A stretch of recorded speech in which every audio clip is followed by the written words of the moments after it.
helpful to folks at home. But if we use the mic there, that might help to amplify the voices of folks at the table. We've heard that that is the most hard thing for people to hear, harder maybe than the folks who are coming to the podium. So. Very good. Okay. Well, allow me then, ladies and gentlemen, to rise for a moment. I've got the microphone open. I want to introduce myself. My name is Rob Champetti. I have the privilege and penance to serve as the Zoning Board of Appeals Chair this evening. With me this evening are members of the board whom I'll introduce in a moment, as well as our experts. I know that we have sort of a split room, so forgive the indulgence of my rising and standing, just so that it's clear that everyone can hear me.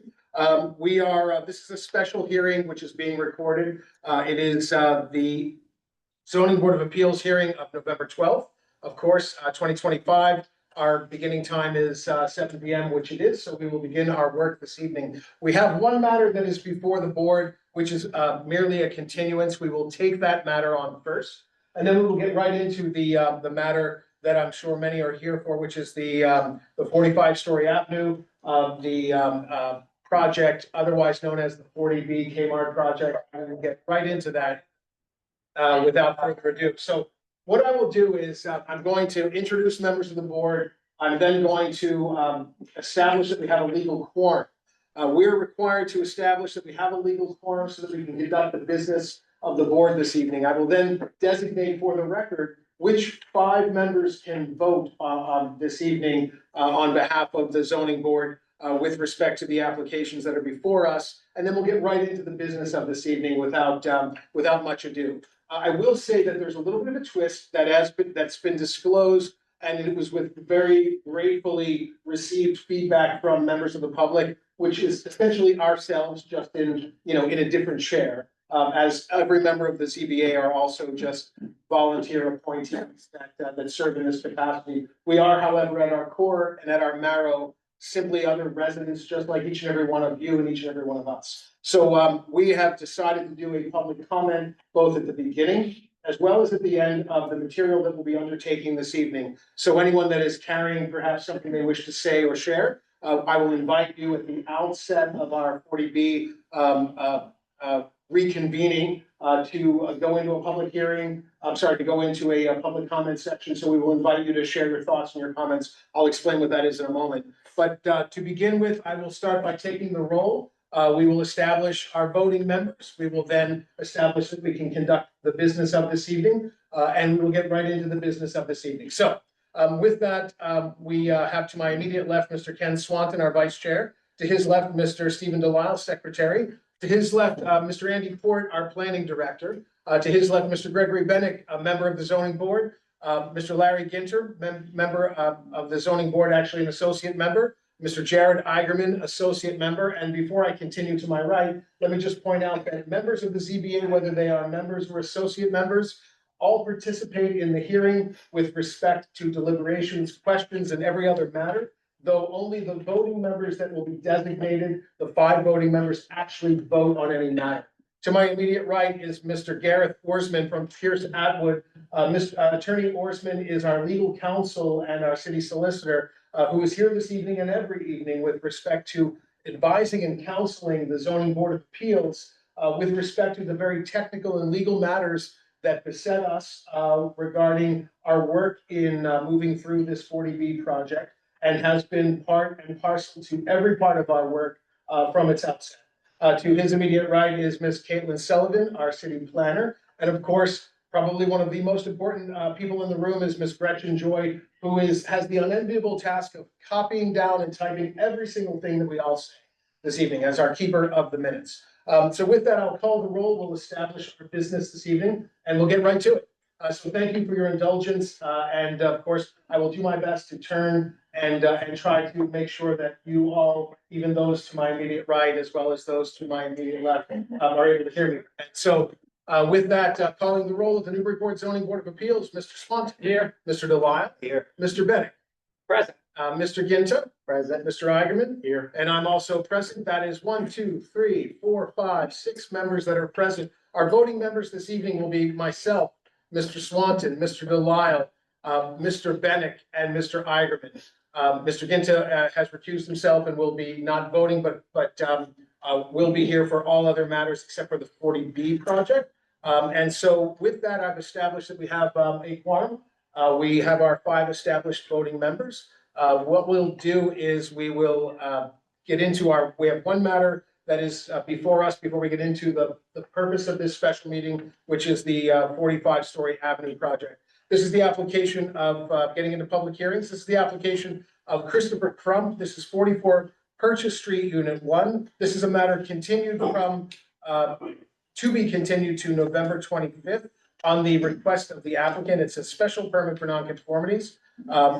Is there anyone here from the applicant that wishes to be heard? May we just simply take on the continuance on the request? Okay, so the applicant has made a request via email. Members of the ZBA, do we have a motion to continue and a second? I'd like to make a motion to continue the 44 Purchase Street Unit B special permit for nonconformity public hearing to November 25th. All right, thank you, Mr. Swanton. And Mr. Ginta seconded. Motion's made to continue as requested to the hearing of 11/25 by Mr. Swanton and seconded by Mr. Ginta. Calling the roll, Mr. Swanton. Yes. Mr. Delisle. Yes. Mr. Bennett. Yes. Mr. Ginta. Yeah. Mr. Eigenman. Yes. And I vote yes. That is 6 in the affirmative. The ayes have it. The motion carries. Matters continued. Thank you for the motion and the second. So with that, we will get right into our continuation of our 45-story Avenue Port Plaza Realty Trust. I just want to say for anyone that's in the room, if you haven't been to one of these meetings before, allow me the further indulgence to just walk everyone through exactly what we do in the business of this work. And this is consistent with every hearing that we have, and indeed probably every public hearing. But what I'd like to do is just sort of walk everyone through sort of what it is you're going to hear, sort of tell them tell them what you're going to tell them, then tell them what you told, which are this is the wisdom of my grandparents, by the way. So in that spirit, essentially what we do is I will read the public notice. We will then hear from the applicant. We will go through the sequence as follows, normal, though not tonight. We will hear from the applicant with respect to additional information that we're taking in as a zoning board. We then go to public comments. And then after public comments, we then go to questions from the board. I want to say that during public comment, we ask that anyone who wishes to speak, please, you do not need to take the podium. We will ask you, however, actually, do we need them to take the podium in order to be heard for anyone that we're broadcasting to online? We would request that folks come to the podium mainly because you'll be closer to the owl that will pick up your volume. We're not actually using that speaker on the podium, but just because the owl will be closer to you. Good point. And my apologies for that inconvenience, but we do ask that you do that only insofar as the fact that we are publishing not just here in live meeting, but also for the time being, we are still using this owl device to publish and broadcast in real time online so that folks can hear us. We'll just ask you to take the mic. We do ask that for the benefit of Ms. Joy to record your name and address. You may rise and speak with respect to anything you wish to share. It needn't be for or against. You're welcome to identify yourselves that way if you wish, but there is no requirement to say that I'm pro or con.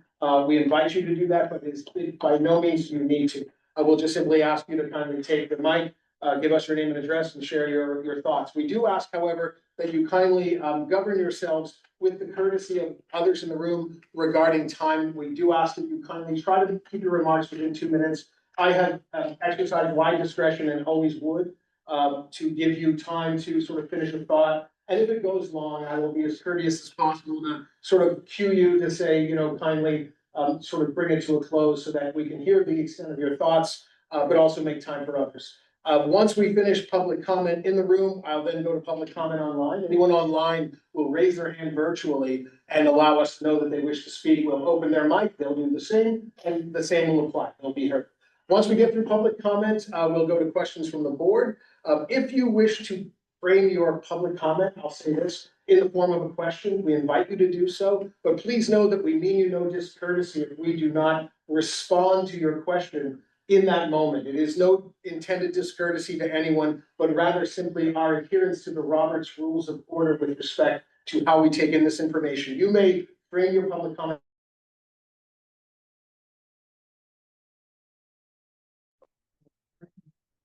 You will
project will impact pedestrian safety far beyond Port Plaza.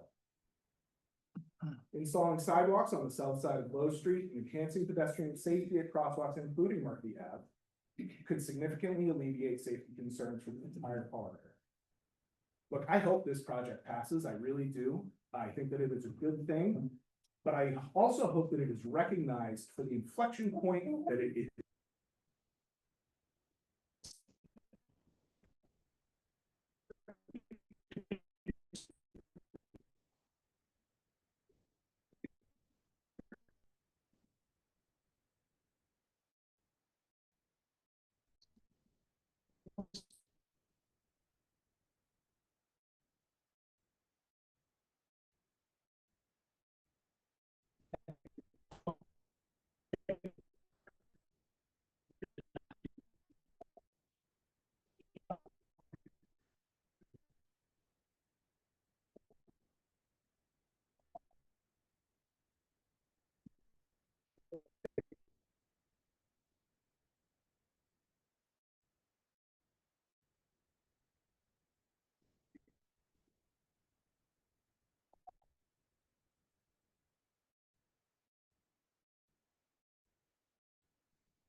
quadruple the size of the current building.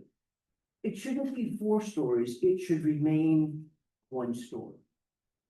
I also close with the fact that I think if Kmart had a situation where there were 200 cars in the parking lot every day, with 800 people in the store every day, they very likely would not have left Newburyport in the first place. Thank you, sir. Yes, yes. Hey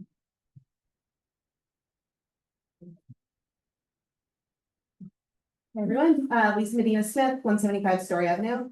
So I have 2 comments relating to pedestrian safety improvements. So, in the last hearing, there was a lot of debate on whether or not the left turn signal was a matter of convenience or a matter of safety. I'd like to hear from the peer reviewer on their position, given that the traffic modeling is vehicle only and does not include bikes or pedestrians, their position on how we should use that as a data point when considering the safety improvements, given that is a major gap in terms of what the mix of usage will be once this property is built. I'm very supportive of a left turn signal. It's going to be not only improvement for safety, but it's also be an improvement in terms of traffic flow. So we know that that is a big pinch point in terms of traffic. I'd also like to see or address more details around some of the insight pedestrian sidewalks. I still, even with the latest rev, there still doesn't seem to be a path to have pedestrians get from within the plaza to Story Avenue. I know there was a position to use Low Street, but when you look at Low Street, that's actually not an accessible pathway for folks to go from Low to Story. So that would be a significant inconvenience for anybody that is unable to go through that. And as a matter of convenience, people are not going to go the long way to get to Story Ave. So I think we need to address what is the path to get to Story Ave with the increase in pedestrian traffic. The last thing I would like to address as well is that there's a lot of question around scale. I did see some of the architectural, like photorealistic renderings. That is a very helpful way to kind of visualize in the current space. But I think what folks are kind of getting troubled with is what does it look like relative to Kmart? And what is the incremental increase in height? So I think that's really, it's hard to kind of get a sense of that just from without seeing a side by side or an overlay view. So, Very good, thank you. Yes, sir.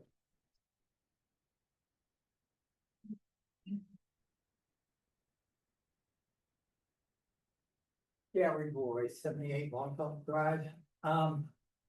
This may not even fall under the purview of the ZBA. But as I listen more and more to people discussing affordable housing, I'm coming to the conclusion that people are confusing affordable housing with low-income house. The difference is vast. The definition, not the same. And I think somebody has got to explain that when they refer to median incomes for affordable housing, that median income includes the salaries of the city of Boston. Not just Newbury. So affordable housing, to coin a phrase, ain't cheap. And it might be in someone's best interest to explain what affordable housing is and why we're doing it. I think that's probably one area in this whole, that's kind of come up short. You've kind of made assumptions that people understand that, and maybe they don't. Certainly I didn't initially. And I think that I'm coming to the conclusion that a lot of people don't. Affordable housing is not low-income housing. Thank you. Thank you, sir. Ladies and gentlemen, I'm gonna take a point of privilege as chair, and I'm going to address that gentleman's comment with respect to defining affordable housing, and it's so central to our work that I think it's worthy of a momentary pause, and I will ask Attorney Orsman, our city solicitor, to help us and help each of us sort of better understand exactly what it is we're talking about. And I think that's important before we proceed with continued public comment. Councilman. Yes. Oh, yeah, the microphone, absolutely. And it is on. So this project, this application is coming to us under chapter 40B, which is a specific statute for low and moderate income housing. Meaning to even bring this project, you can't hear me. Derek, could you stand? Just it'll be easier for folks to hear that. Can everybody hear me now? Yeah. Thank you. You have to have it closer to your mouth. This whole application is coming to us under chapter 40B of the general laws, which is the specific statute for moderate and low income housing.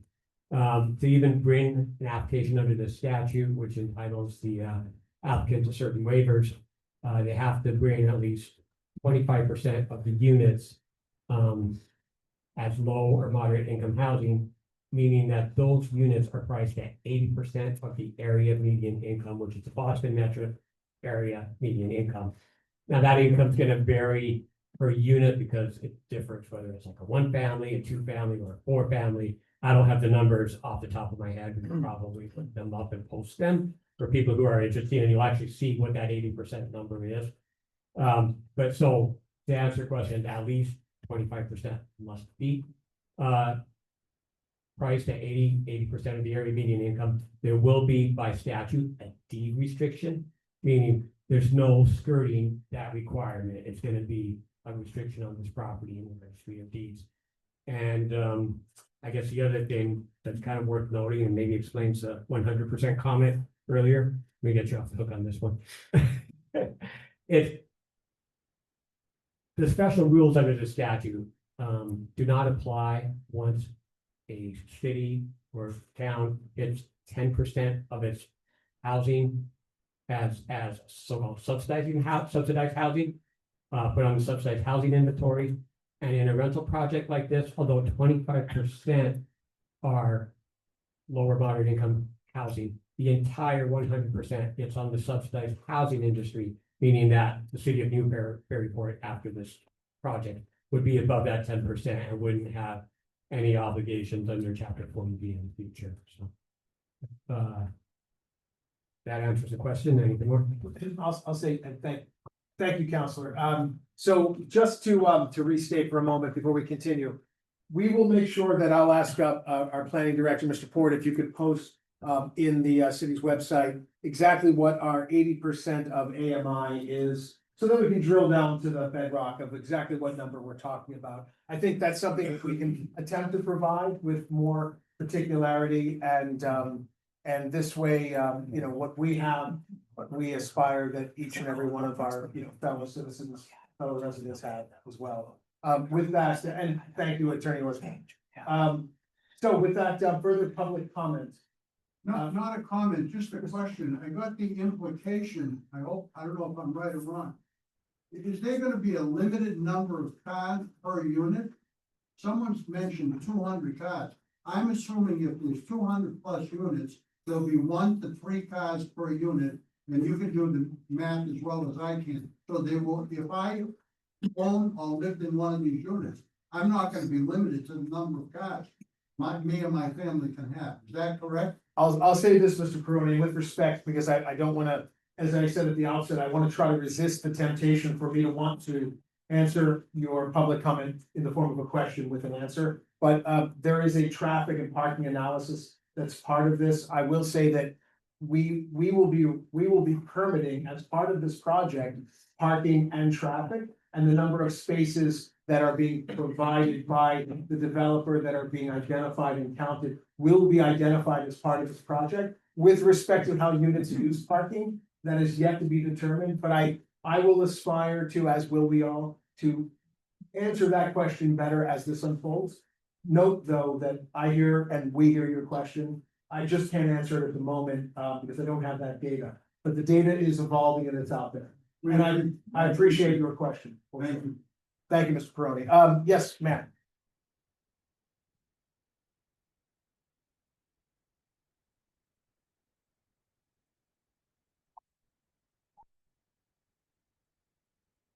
Hi, my name is Susan Mitchell. I live at 9 Fulton Drive, which is off of Low Street. My husband's a 65-year resident. I'm only 41 years because the 24 years I lived in Newbury do not count, if you ask my husband.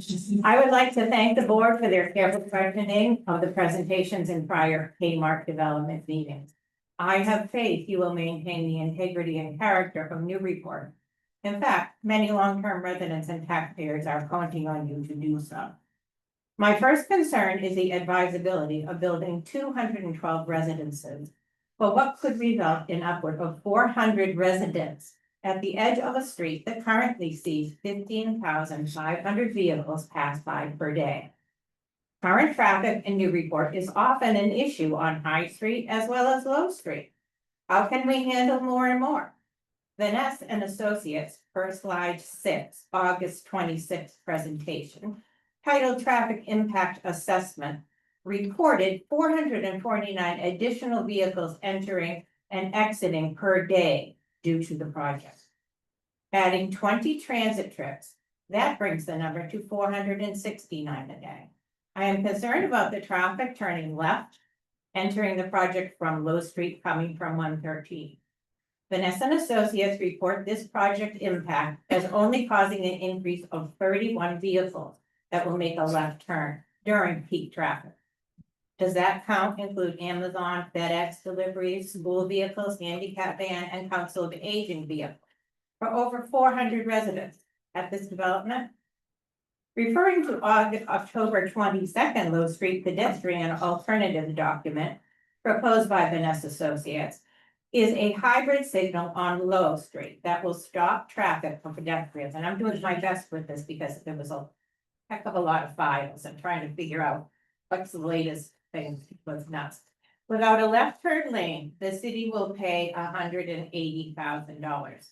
With a left turn lane, cost increases to $720,000. A full traffic light signal is rated at $1.2 million. These expenses will be city expenses.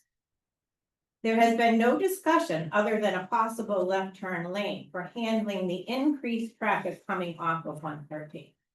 So with cars lining up to turn left and traffic already bumper to bumper all the way from North Atkinson, heading west toward 113 at rush hour, will people just stop and let others take this left turn? Not in my experience. People wishing to turn left will have a long wait or lose patience, increasing the likelihood of accidents. It seems the only solution to this is to put in a traffic light with a left turn signal, widening the road and building a left turn lane. This will cost the city over $1 million. We have people leaving the industrial park, hospitals, 3 schools, 2 daycares, and now a youth center that may want to head onto Route 95 at the end of low during busy parts of the day. I often take a right from Market Basket, head to High Street, rather than take the shorter route by cutting through and turning left from the Port Plaza lot on Low Street, which is closer to my home. I can't help but think this type of avoidance of Low Street will increase traffic on an already crowded High Street. Another concern I have is the visual impact of a 4-story, 212-unit building at the entrance to Newburyport. Is this the urban look, the impression we want to give people entering our beautiful city? Right now, the current 1-story building is well hidden behind beautiful trees. While these trees are scheduled to remain, as far as I know, at the last slide I was able to detect, they will no longer hide the building from view. Another question I have is I saw in slide 3 of peer review of the Gamble Associates comments on 1028, a huge retaining wall picture. One slide is titled Green Screen Precedent Imagery, and I'm unsure if the height of this wall has been revealed and the photos don't indicate an attractive view. I am unsure if this wall is to be constructed on the Low Street border and would appreciate that being clarified. Drainage issues involved in building an underground garage, as well as the increased size of the building concern me. I have experience of seeing the expansion of the Fort Rehab and what the displacement of water there has done to my neighborhood and the Quill Run in terms of drainage issues. There is talk of a discharge pipe handling drainage from the plaza needing replacement that will be a city expense as well. The project claims the city has been in need of doing this all along, and this is not going to be a result of a possible increased runoff. When asked about the amount of runoff from the project would generate, I believe the engineer was unable to give a figure at the last meeting. So lots of unknowns here. As a resident and taxpayer who has supported the city for years, I do not see how this project adds to the character and integrity of our beautiful city. Affordable housing is needed, and construction of it away from one of the busiest intersections in town is preferred. Current C&J lot, land off Spotwood Road, empty green space in the industrial park, as well as any additional space near the train station come to mind. For residents of Low Street and the side streets off of Low Street, as well as for all Newburyport residents, this proposed project will create increased traffic, pedestrian, and drainage issues. For all of Newburyport residents, it will create an increase in spending to safely accommodate and educate the tenants of the building. Our city has many needs already. We have yet to see sidewalks on Hale Street. Paving continues to be needed, and we have yet to pay to furnish and staff our youth center. Health insurance for employees is increasing, as is cost of materials for all projects, including the aforementioned youth center currently under construction. Schools and our aging infrastructure cause predictable and unpredictable expenses. The mayor stated at the debate, when citing lack of space for building in your report, that we are in some ways a victim of our success. Viewing the payment arrangement made for the developer of this project with the sewer, many residents may already feel like a victim of this project. I am asking you to consider the needs of the people who already live here when considering the advisability of adding a project of this size at this busy location. Thank you. Thank you. Any further comments in the room? Yes, sir. And I want to remind everyone too, that we're going to have a public comment at the end of the material that we're going to take it this evening as well. So you're welcome to, please feel free to speak in both sections, but I will ask the courtesy that if you've already shared public comment on a topic at the outset, you needn't restate it at the second public comment, just in the interest of everyone having a moment to speak. And sir, you have the floor. Thank you. My name's Eric Tracy. I live at 2 Daddy Lane, which is just off of Turkey Hill. I'm a fan of having the housing be dense. And this location gives a lot of advantages versus building off Scotland, or even if West Newbury decided to build 200 or 300 houses, the traffic would be way worse. The advantages are when people can walk to accomplish their daily needs. Can they safely walk to the grocery store? Yes. Can they safely walk to the drugstore? Maybe, depending on that one crossing where a woman died earlier this year. Where, are they gonna be able to walk to go and get coffee? I don't know. Right, I'm not sure why the design doesn't include retail space on the ground floor. I'm not sure why the design prefers a 4,000 square foot driveway that they are calling pedestrian friendly. I don't know anyone who's gonna sit on a bench next to a driveway. Right, make it a real people focused plaza, or don't even do it. The driveway doesn't seem to serve much of a purpose. But I really valued also Kendall's comments about pedestrian safety on the outskirts of this project. We need, as a city, to look at Low Street and look at how we can improve things, and also look at High Street. Story Avenue leading to High Street. I want to share an image with you guys, with everybody here. A photo that I took earlier this year of what appears to be an elderly couple trying to go grocery shopping. Right, as was already mentioned, there are numerous senior housing facilities within a short walking distance of the location. I thought The members have received.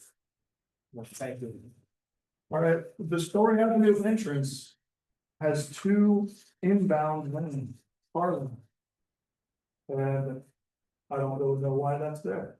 Right, here you see a couple of signs to walk where there is no sidewalk, and they're being followed by an 18-wheeler. Okay. It's a very, very scary and honestly sad situation. It's sad all around, and this is something that is, unlike the rest of Low Street, this is directly on the Port Plaza property. And could easily be fixed if you look at the second page with about 230 feet of sidewalk to connect to the rest of the sidewalk that has been proposed. Like, I see this as a very easy fix. Half of one of those 2 car lanes could be sidewalk. There would have to be a wide shoulder or what have you that could accommodate any 18-wheeler that's trying to turn in and make delivery. Right, you can already see that the 18-wheeler has enough space in that photo. And I feel for people who are trying to walk there from the surrounding communities, whether across High or whether just up Story Avenue, behind the CVS and Shell Station. Make this project as walkable as possible, and you will also help to limit the traffic impact. Thank you. Just because we've received it, I want to make sure that the applicant certainly has a copy, and then other folks on this side. Counselor, if you could just hand that another one to me. We usually don't take in copies, but when we do, I want to make sure that everyone sort of sees what we're seeing as it goes. It all becomes part of the record for the record. Okay, anyone else in the room who wishes to speak? Yes.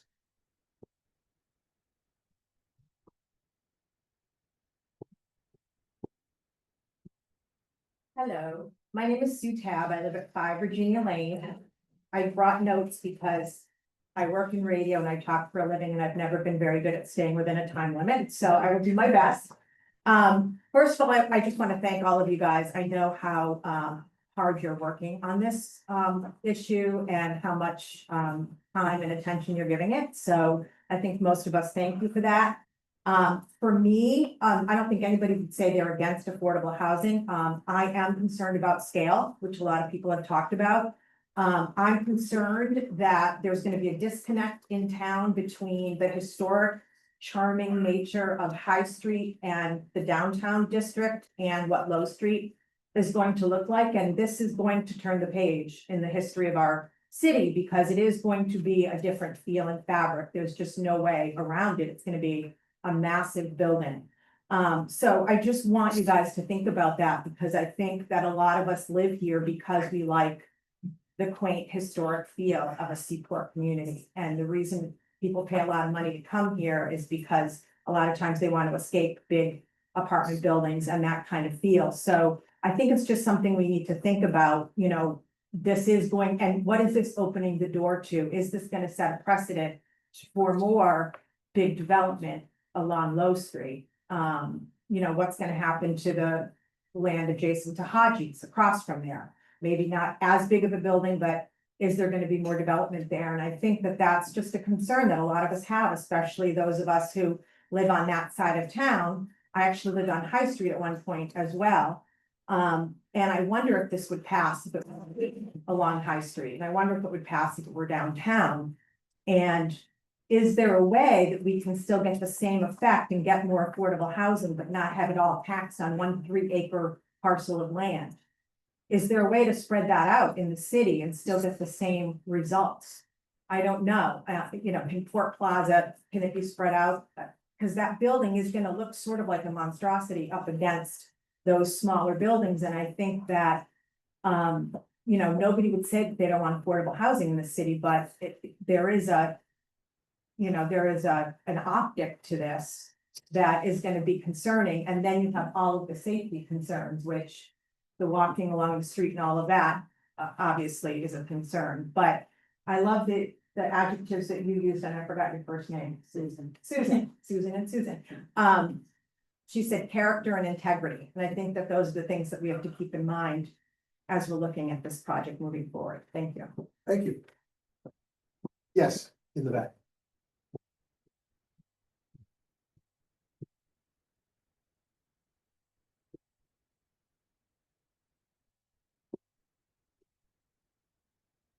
My name's Ann Clark and I live at 1 Charmansky Drive.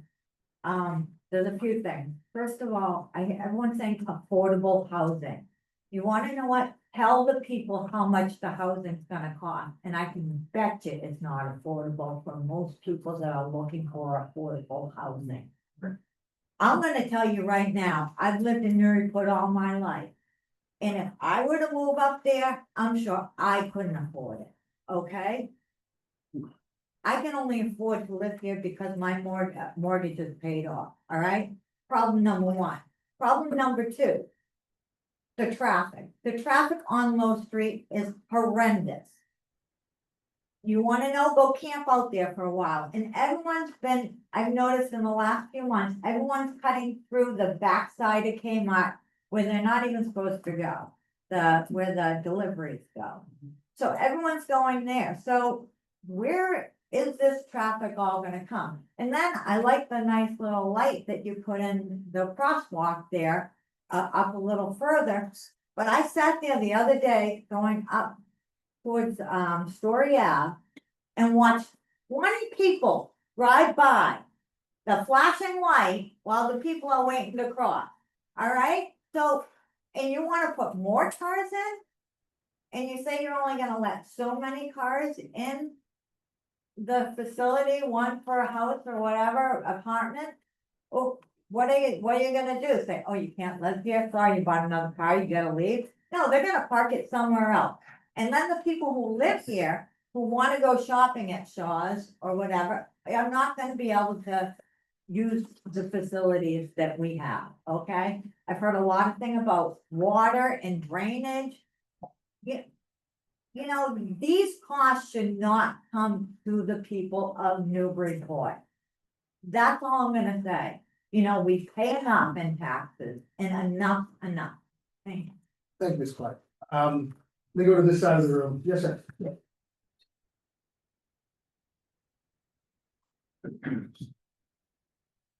And then what I'd like to do, ladies and gentlemen, is I'd like to pair off public comment at this stage. There will be another one at the end of our evening. but we need to, given that we're approaching the 8 o'clock hour, I want to gauge our time as well. So that we can get into the subject matter of this evening's hearing, and then we'll have public comment again. But I thank everyone for their time, and sir, you have the podium. Going on as well, sorry. No, as long as you wish, within reason. My name's Bill Heckenkamp. I live at 4B Noble Street. Just anecdotally, yesterday I made a mistake of trying to go to Market Basket at 4 o'clock in the afternoon. After 5 minutes stopped at Story, I got an opportunity to turn left. There were 3 cars in the left-hand turn lane trying to come into Noble Street as traffic was coming out of Shaw's in the lane out of town. And there were 2 cars that wanted to turn left out of Chipotle.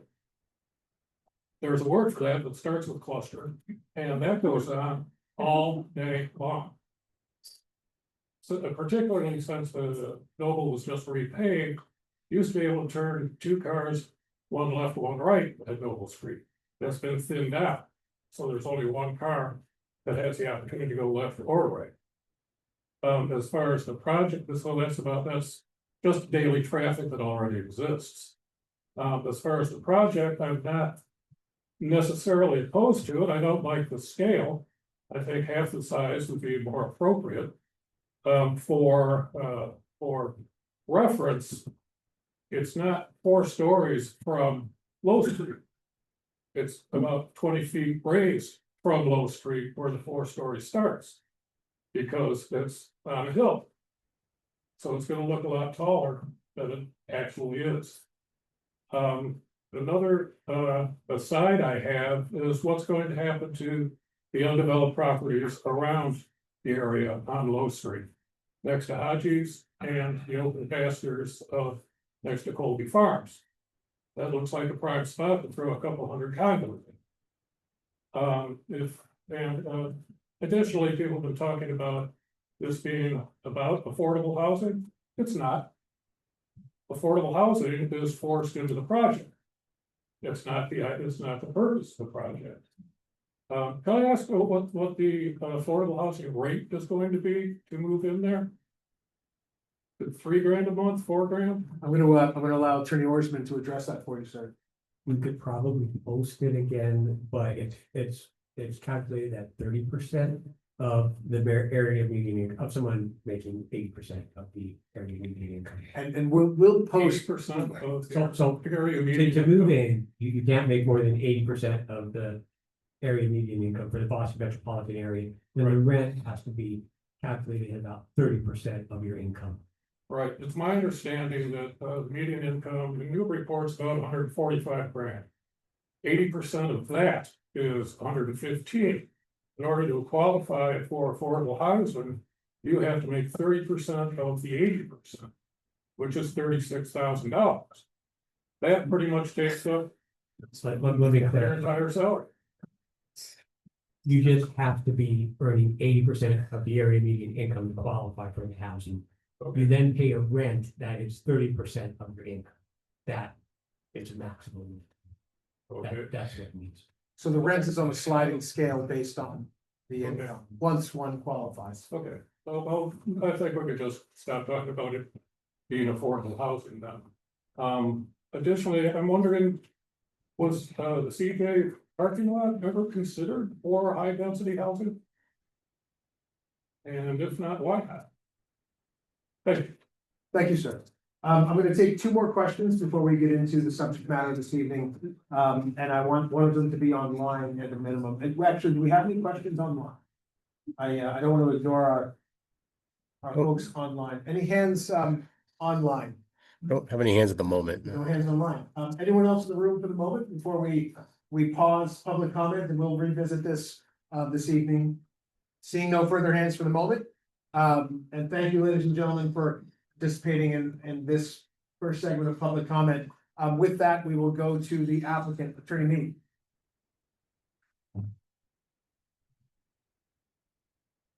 Thank you, Mr. Chair, members of the board. For the record, Lisa Mead, Tom Acosta, 33rd Street in Newburyport. And I'd just like to tell you what we're going to cover tonight, based upon our prior meetings, Mr. Chair. We're gonna have, our engineer from Bowler, Randy's gonna, overview what we think is the wrap up of the civil, based upon our comments from the last meeting. Also Brendan from Bowler, who's our landscape architect, will review the revised landscape architect plan based upon the city's peer review engineer. And then we have, our architectural team, Ed and Jay Loon is gonna be here, to present the plans as a result of the comments from the city's peer review architect as well. And then if there's time in the end, there may be some discussion about, traffic. So we wanted to try to wrap up those two items and, go from there. Very good.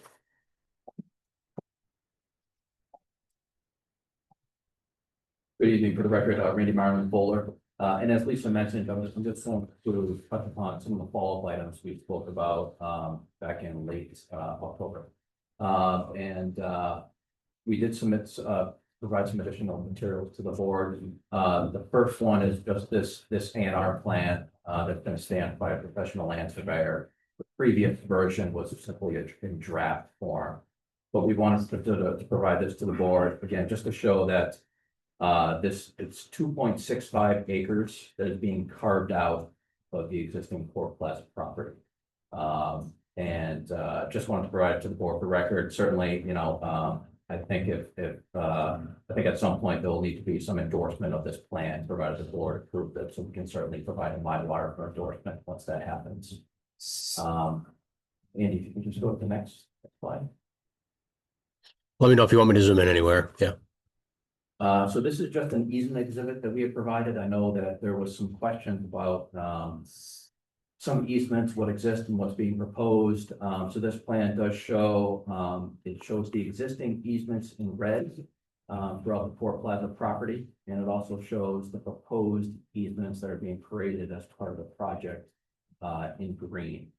And you can see it provides you can see those hatched areas kind of around the new building where those new easements would be located.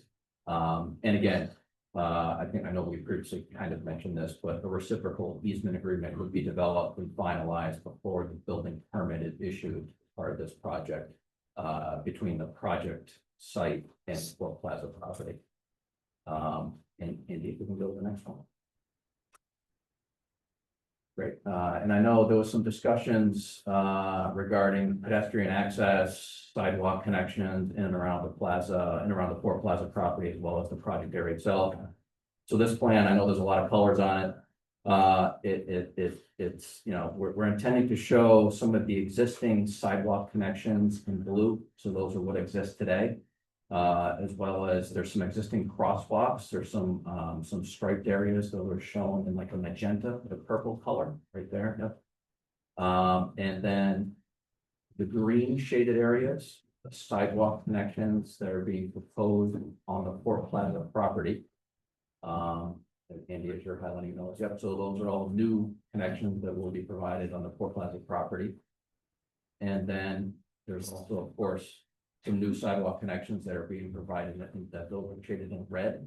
Those are around the new building itself. You can see there's virtually a sidewalk around the perimeter of the entire new building. And again, we just wanted to show this plan to the board, so we know that there was questions about what's being proposed in terms of sidewalk connections. We did look at a sidewalk connection to Low Street. Unfortunately, we can't do it because it can't be an ADA accessible connection. Grade is just too steep. I'm sorry, the Story Avenue, not, I apologize. We did look at a sidewalk connection to Story Avenue. But the grade is too steep. And then just I guess the last item we had was, I know that John Eric did provide a letter last week, basically indicating that I think he essentially states that we adequately addressed all of his concerns with the exception of the erosion that's occurring at the outfall. Folks recall there's the outfall on the opposite side of the street, right where Andy's pointing there. It's on private property. The city has an easement for it. And with the exception of that, we've addressed his concerns. But I just want to reiterate that we are reducing, we're certainly reducing runoff rates, runoff volumes, and we are meeting the management standards in terms of looking at that outfall area. And as a reminder too, that outfall area collects not only the project site, the Port Plaza site, but a large area, in the surrounding area.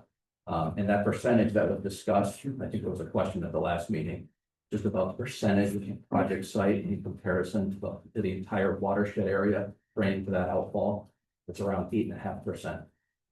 So, but that's it. All that just for to kind of wrap up some of the civil stormwater items. But if I answer, Thank you. We may very well. Anything further? Yes. Yeah.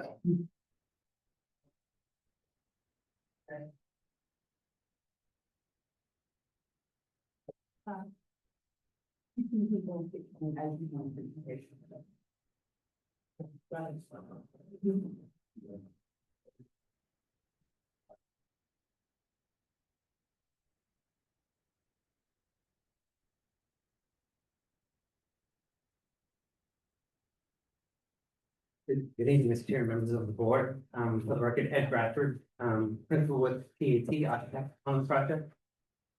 And yeah, we have a presentation for you this evening, organized into two parts. You could advance to the next slide. Thank you. The first part of the presentation is a continued response to the comments that we've received from the architectural peer review and landscape peer review from Gamble Associates that again, we very much appreciate and do believe that the project due to that input has continuously improved. And we have adjustments and revisions to show you tonight that are a continuation of that process. So the comments that we noted last time include from the Gamble Associates report, focus on the entry courtyard, as identified as number 1 on this image, the low street edge and the garage retaining wall, the material hierarchy and brick expression on the architecture, some elements related to landscape design and stormwater features. And then as part 2 of our presentation, and my colleague, John will cover that aspect. We received additional comments that Andy forwarded to us from the board. We received those on November 4th. And those comments related to providing additional material samples. We have both a digital presentation to show our post material palette, as well as physical samples in the rear of the room that we're obviously happy to share. We'll also cover rooftop unit locations and our methods for screening that rooftop equipment. And then finally, as part 2 of this presentation that John will cover, we've prepared 3 additional perspective views or photo montages, if you will. One further west on Low Street, another one also on Low Street from a vantage point further east. And then finally, a view from the entrance from Story Ave and the entrance to the plaza, kind of a longer view from Story Ave towards the front entry of the building. So this first aspect covers, again, the Gamble's peer review, and it's focused on the courtyard drop-off and entry plaza. Yeah, I think we'll outside on that one. Yeah, architect. Hey everyone, my name is Brendan Carey. I'm landscape architect with Fuller. So the previous plan had a sidewalk in this courtyard and a vehicular turnaround. We're challenged with kind of making it a nicer arrival experience. So we designed a shared vehicular and pedestrian courtyard with paved with specialty pavers. It's all flush condition. It can be gated off or roped off and used for events, but it's more of an arrival experience that can be used by cars. There are bollards and planters to provide safety and pedestrians using benches. There's increased landscape area in the courtyard, street trees, shade trees, shrubs and ground covers, and really it's more of a shared courtyard that is pedestrian friendly and really just an arrival experience, that kind of frames the building, helps scale it. Then there's, sidewalk improvement, there's landscape privacy against the residential units, and then an overall urban kind of streetscape feel that kind of helps scale the building.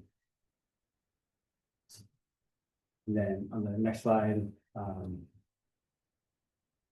the Low Street side where we are protecting the existing Armstrong maples. There was a letter today by the tree warden asking that we protect these trees, which we are intention to do so. Tree protection fences, making sure that the trunks are protected. And just our intention is to keep them because they're important to scale the building. They're great trees, so we want to keep that and keep that streetscape and that character along Low Street. And then the retaining walls, we are screening with an evergreen hedge. So really between the building massings, we're kind of hiding that wall and staircase and just having a green edge on Low Street. Oh, sorry. Thank you. In the courtyard on the upper right-hand side, there's a blue box. We are intending to have a children's play area incorporated into the social gathering spaces. So, it's a blue box for now, but it will be developed into that space.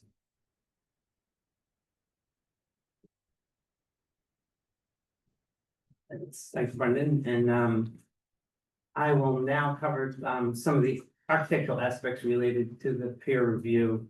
And these next 4 slides are set up as before and afters, really. So this first pairing of slides responds to the work, the peer review comment and the follow-up work that we've done on the peer review related to the entry court. So this is the view, if you will, the before view, the view that's associated and included in our May 25th application.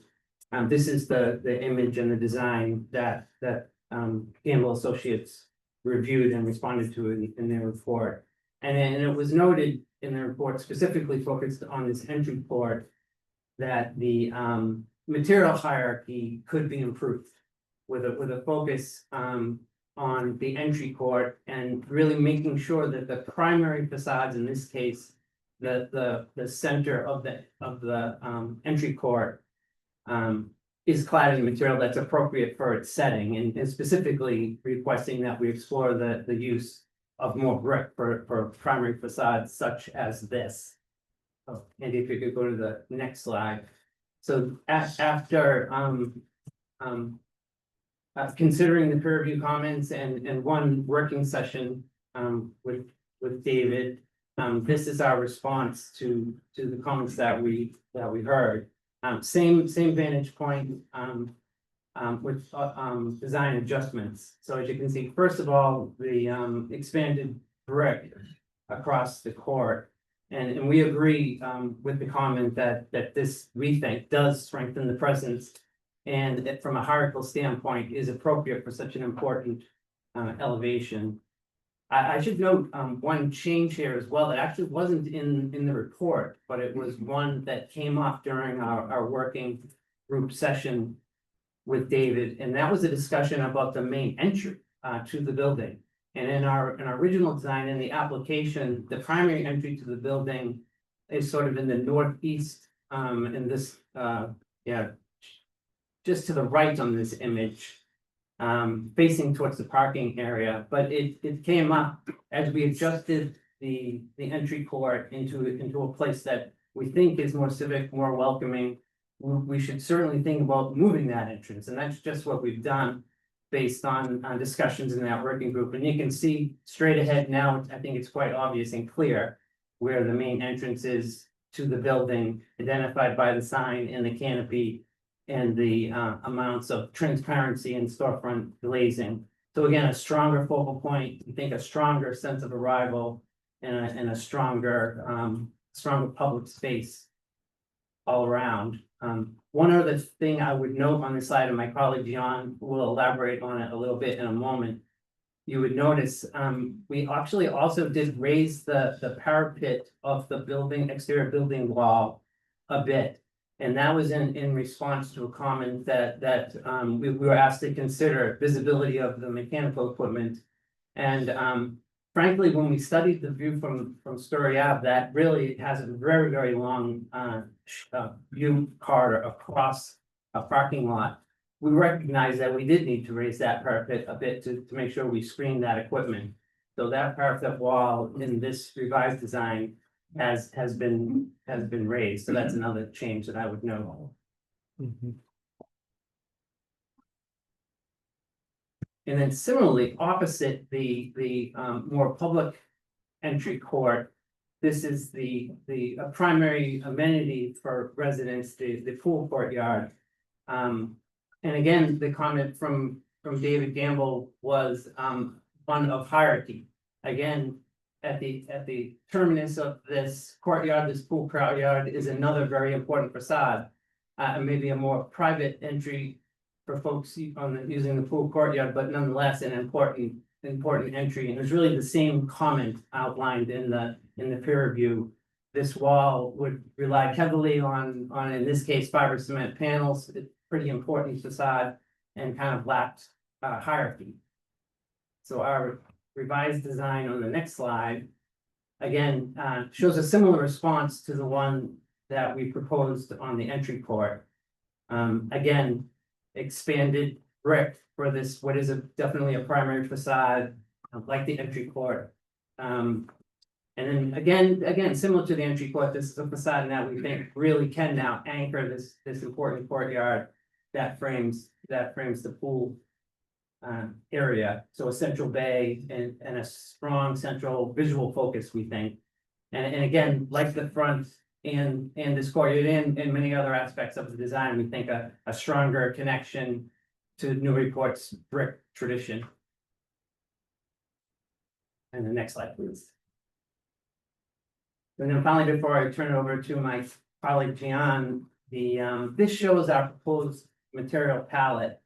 And it was requested by the board that we also bring physical samples, and we do again have some brick samples in the rear of the room that we brought this evening. But this is a sort of electronic sampling of the materials. And again, consistent with the comments of the peer review, it's a palette that thinks a lot about hierarchy. So again, those primary facades with a palette of brick, in this case, a red brick that would be a sort of warm brick that is really the primary material for the building. Again, referencing so many buildings in Newburyport's downtown.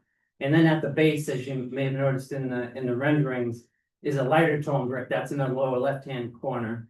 That's kind of anchors the base at the pedestrian level. And then to the right of the two masonry materials are the secondary materials in the hierarchy of materials. And those typically you'll see I hope you've seen in the renderings are generally set back from the primary facade. So they're stepped back and they're usually on the upper levels of the building, not right at the pedestrian level or on primary facades. But they're with, as you can see, kind of gray tones meant to recess, be less, again, primary focus in this hierarchy. But it's a combination of cement board panels in these kind of gray tones, some in a panel, some in a clapboard texture. We also have some board and batten, and then some darker aluminum that is the frame for the storefront material. And I will turn it over to Gian to cover our approach to mechanical equipment locations and screening. Good evening. For the record, my name is Gian Ziener. I'm an architect with the architect. So continuing from Ed's. Usually, we can't hear. Yeah. Mr. Perry, just a moment. Why don't you just Just because we have folks in both sides of the room, can I ask you if you could just speak up just a bit? give it a mic. And actually, you know what? Yeah. This doesn't work. Does that only broadcasts online? This will broadcast in the room. So if I could ask your indulgence, and thank you, folks. Thank you. We're I was about to leap up myself. It's hard, but we want to make sure that we try to make it work. Thank you. Very short. Yeah, you know what? It's tangled a bit. Let me,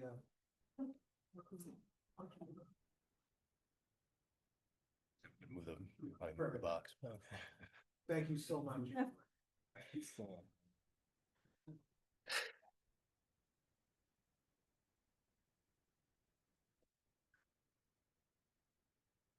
If you could actually hold it, and feel free to step forward or move the podium forward if that's. Can you hear me That will speak closer. closer into the, okay, okay, I'll just. No, please continue. I'm gonna break the fourth wall here for a moment. Okay, I can stand here and hold it, but I don't. I think that this might be helpful. And All right. thank you.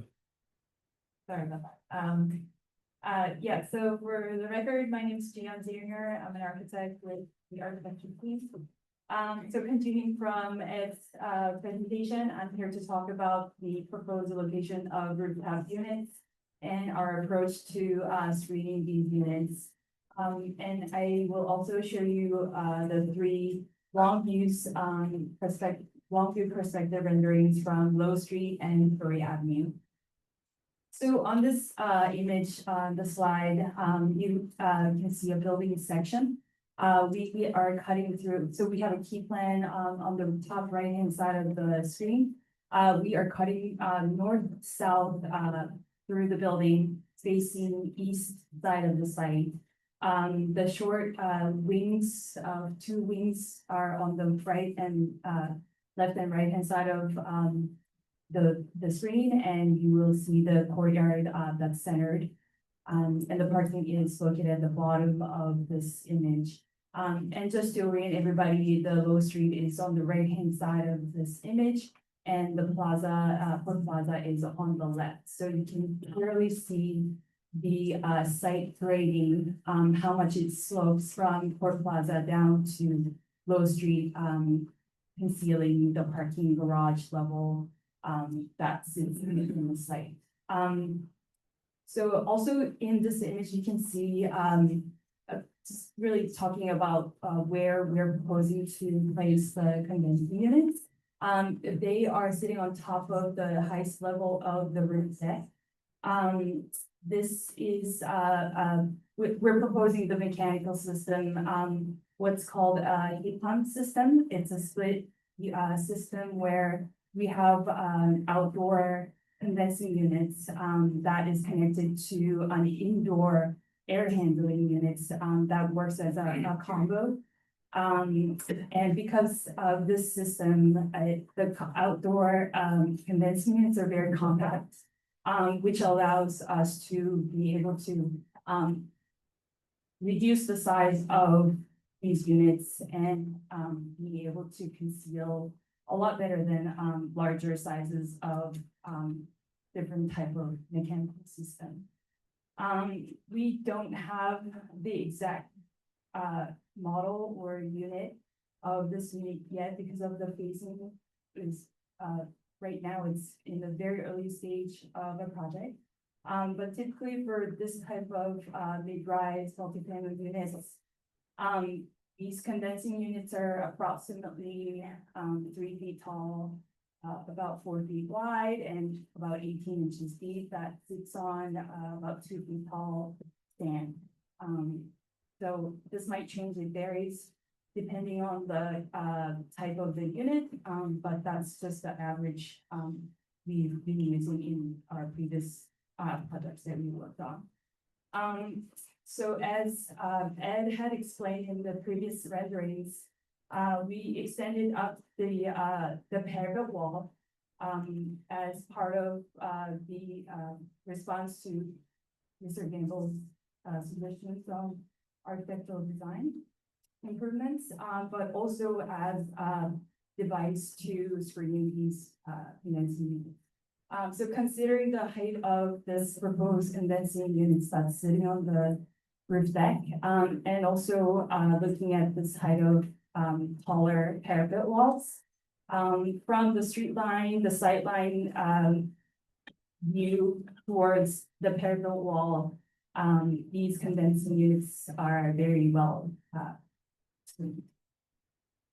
So, just to kind of point out two things, one more thing from this building section is that, I just wanted to point out the, Low Street side building facade stepping back, building design strategy.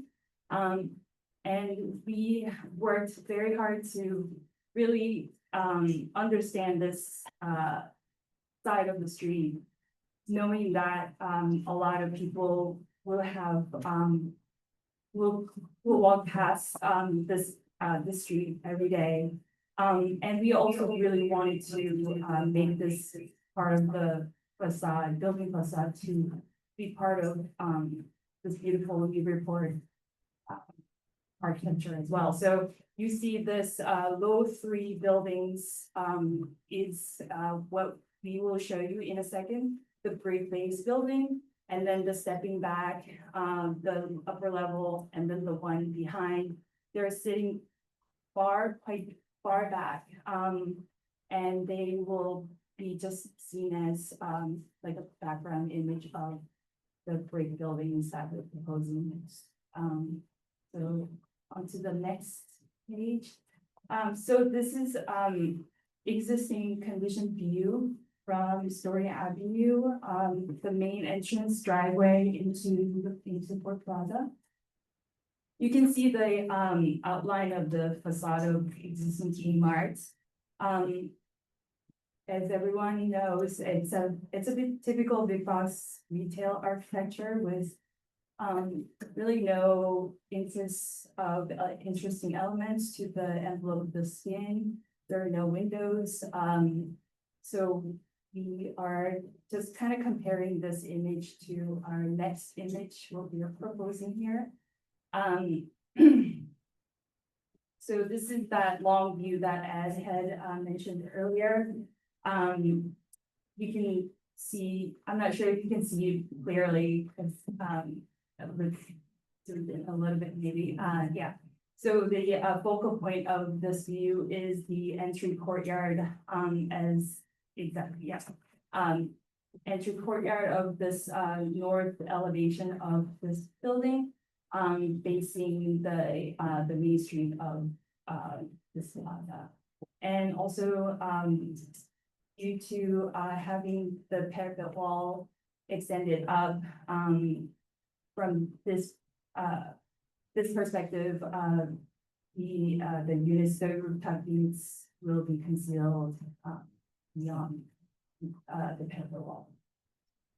Next slide is existing condition view from Low Street, view from east part of the site. So looking towards Story Avenue, you can see the glimpse of that H-Mart building right behind the tree lines there. And you can see the existing trees that's lining up the Low Streets, which will be preserved. Just for a reference point, you can see that entry driveway to the east part of that of the site, and which we will be reusing. So the next slide, so here we can see the proposed building, little dark in the room. So here you can really see how the step back building facades, that design strategy is well conceived in this view.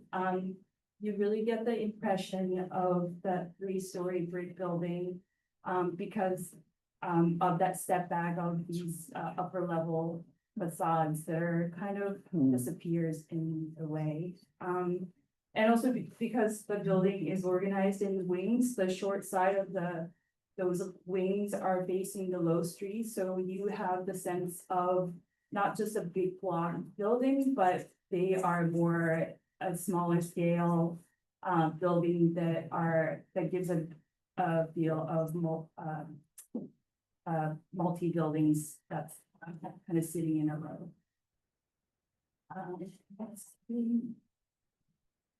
So this is another existing condition view from Low Street, to looking towards the site. Again, you can see that H Mart, sorry, not A Mart, more used to H Mart than A Mart facade, the side of the wall. And also you can see that, the parking, side of, the parking, of that A Mart. Just that gray area in between those streets. Next slide, please. So here, again, because the short legs of the wings are facing towards this view, you get the sense of smaller scale buildings kind of broken down into smaller building size. And also you get that sense of, from this perspective view, with that parapet wall, I just wanted to point out that parapet wall is also concealing the units that's sitting behind. So that's pretty much it for me. Any questions? Very good. We met and thank you.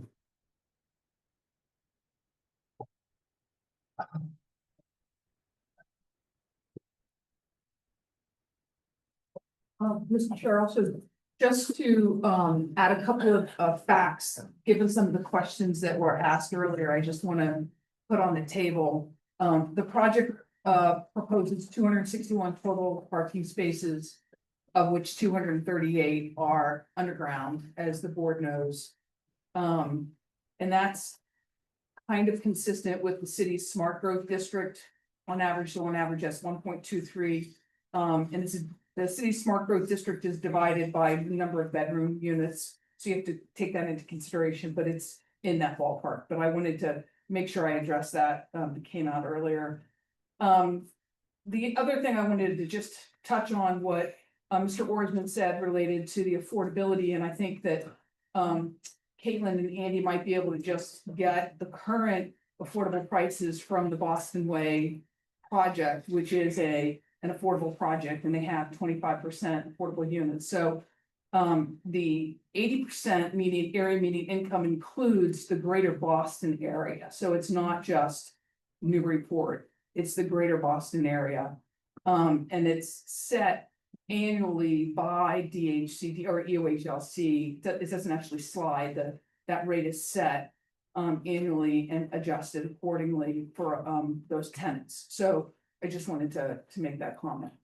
And with that, I think that we'd like to focus on any questions the board has related to the presentations we just made. So hopefully we can wrap up the civil and say that we're done with that, and then talk about any questions you might have on the architecture and the landscaping, because I think your peer review person is online, and then maybe move on beyond that, but then maybe we could try to close out those chapters, if you will. Thank you, Attorney Mead. I do want to, I know that we have some of our consultants in the room and online. I believe our building commissioner, Greg Earls, is in the room. Mr. Earls, did you want to be heard? And since you're in the room, I'd like to give you the mic and the floor. And Greg. I won't be able to use that, won't be able to hold it steady, honestly, but I think I'll be loud enough. Very good. And when I was under the impression that you had specific questions, I didn't understand some of the notes that were sent to me, honestly. Then if you have specific questions, I'll address them. Okay. Do we want to ask Mr. Earls to be seated for the moment until we have questions, or do we want to address them now since he's here and at the podium? Yes. Yeah, I have a couple of questions, Greg. The applicant's architect told us a couple weeks ago they're not seeking any, seeking any waivers from the local local building codes. Is that also your understanding? They haven't asked for anything like as for building efficiency. Yeah. I've been approached with nothing except the notes from this body. Okay, right. Got it. So, And then also in their original application, going back to the spring, they asked for reduced fees Have you been told about that? Or you know anything about that? I haven't been told except the notes from this body, and that would be a question for the administration and especially the city council. Okay. I put a reasonable value, or the applicant puts a reasonable value on the project. I agree with it or don't agree with it, and assess from there. And so there's a multiplier based on the reasonable construction costs that Yes. you evaluate. For any size project, it's the same. Okay. That's all I had. Thank you. Anyone else on the board have questions for Mr. Earls while he's in the room? I can wait. Greg, do you mind? That'd be great. And thank you. I didn't mean to No problem. call you out, summon you up from the podium, but I want to make sure we take care of that. I believe we also have Kevin Dandrin, who is online. Kevin, can you hear us? Yes, I can, Mr. Chairman. Can you hear me okay? Hang on one second. Maybe not. Hang on one second. I think what I'd Okay, like to do Kevin, now- can you try to address this again? Can you hear me now?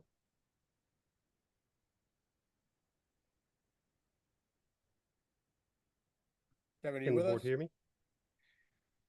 Yeah, go ahead. You'll have to speak very loud because you're coming out of my computer. Unfortunately, the owl for some reason is not picking up the audio there. So, yeah, so go right ahead. Yep.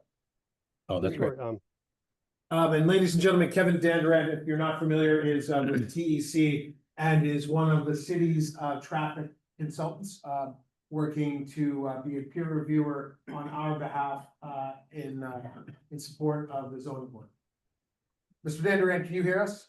yes, I can. Thank you. Oh, gosh. Speak as loud as you're able to.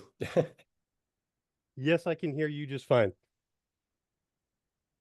He said, yes, I can hear you just fine. If do you want to ask specific questions? I can reiterate as he's Do we have any questions for our traffic consultant based on what we've had so far? Yes, Mr. Swan. Yeah, I just had one, which was, Kevin has given us a lot of good input on safety, which is a major concern of ours at this center entrance at going to the Port Plaza. And 2 meetings ago, Kevin said that the traffic signal is the safest alternative. But last meeting, he was talking about the hawk lights, the red lights that come on a step below the traffic lights. Might also have similar safety for pedestrians, and I'm confused as to which is the safest. Are the traffic lights the safest, or, this is based on what I've heard before. We've heard from a lot of people tonight, and every time we do a public hearing, we heard about safety is a primary concern. So from our own consultant, I'd like, I don't know if you'll be able to. yeah, Kevin, I may have to reiterate as you're speaking. So go ahead and if you're able to hear that question, you can answer it maybe. Certainly, I'm happy to clarify. Can you hear me okay, Andy? Yeah. It's coming up better. Yeah, keep going. Yep. Okay. I took my earpiece off. Maybe that's better. Yes, so a couple meetings ago, I think before some of the different alternatives got refined, including refinements to the Hawk alternative. At that time, I did state, in fact, even if you go back to my letter from August 26th, which was my second peer review letter, talked about how, the full traffic signal would be superior from a traffic control standpoint for the Port Plaza traffic, but also, given the alternatives that we saw at that time, for controlling pedestrians right if they were adjacent to the Port Plaza center driveway. As we've reviewed different alternatives and made suggestions for refinements, and the Hawk came into focus, similar to what we're doing further down the street at the Department of Youth Services that we're designing right now, and we've recommended down at North Atkinson. The Hawk is a perfectly viable alternative, and I think I stated in the last hearing that both a full traffic signal and a Hawk signal are not just, they're not warning devices, they are regulatory devices. So they are requiring motor vehicle traffic to come to a stop when the signal's red and the walk signal is illuminated. With some of the refinements that occurred since, I believe it was the late September hearing, the applicant's team shifted the hawk signal a little bit further to the east, at which point it's not competing with the turning movements from the Port Plaza Center driveway anymore. So as two standard regulatory traffic control devices that require traffic to come to a stop on red, I don't see any measurable differences between the safety characteristics with the refinements that the project team has made. So when you say there's no measurable difference, are you talking about for pedestrians or for cars and pedestrians? For pedestrian-related safety attributes. How about for cars? Is it safer to have a full traffic signal? Undeniably, and I've stated that as well. I think the difference is that, I've provided some guidance and input and even caution that while a traffic signal is warranted based on the traffic volumes that turn in and out, under today's situation, even before you add traffic, whether it was from a redeveloped, reoccupied Kmart or the 40B project, it's warranted today, based on the existing retail plaza traffic. So there is, undeniable benefits for safety for cars getting out of Port Plaza. But at the same time, I've cautioned the board that the traffic signal is not the panacea for everything traffic, because it would now require traffic on Low Street to stop. And the one movement that the applicant's project would measurably increase would be the left turn pocket. Most of the recent concepts in their matrix shows the left turn pocket as one of the improvement measures. So I believe that they have taken steps specific to the project to address the safety that is directly related to the 40B, but undeniably, Mr. Swanton, a full traffic signal would improve the safety characteristics for those getting out of the plaza. Thank you. All right, thank you, Mr. Dandre. Anyone else on the board have any questions for our traffic consultant? Nope. Mr. Dandre, thanks very much, and if you could just stay online in case we have anything further, we appreciate that. Certainly. Thank you. With that, I'm going to, unless there's anything that anyone feels I've missed on the board with respect to additional comments from our peer reviewers or from the applicant, I'd like to close that and move us to questions from the board. With that, I'm going to close presentations for this evening and go to questions from the board. Mr. Swanton? I had one other traffic question, but it was for the Vanessa, Okay. and I don't know if, I guess, Jeff Dirk, is he there? He is, yeah. Jeff, are you with us? I am, yes. Sorry, do you want to? Jeff, It's gonna be the end of me, man. Bear with us for a second, Jeff. There's technology here. All right, Jeff. Yep, we're gonna go ahead, Ken. Yeah. Jeff, I just have one question. You've provided us with a lot of traffic data for cars, showing all the additional cars that will come in and out of here and all the cars that are here now and how they're gonna turn and all the rest of it. And it's been very helpful, and our peer review, who was just with us, his data was all very helpful for cars. This has come up before, and I'm just wondering, is it possible? I mean, this is an area designed for cars, and we're adding 400 people who are gonna live here year round. Do you guys ever do not just car traffic estimates, but how about pedestrian trips? How many people are gonna be walking from this place to school or to out to Story Avenue? We keep hearing that one. Is it possible? Does the traffic control industry ever do pedestrian trips, is my question. Could you do it here? Is that possible?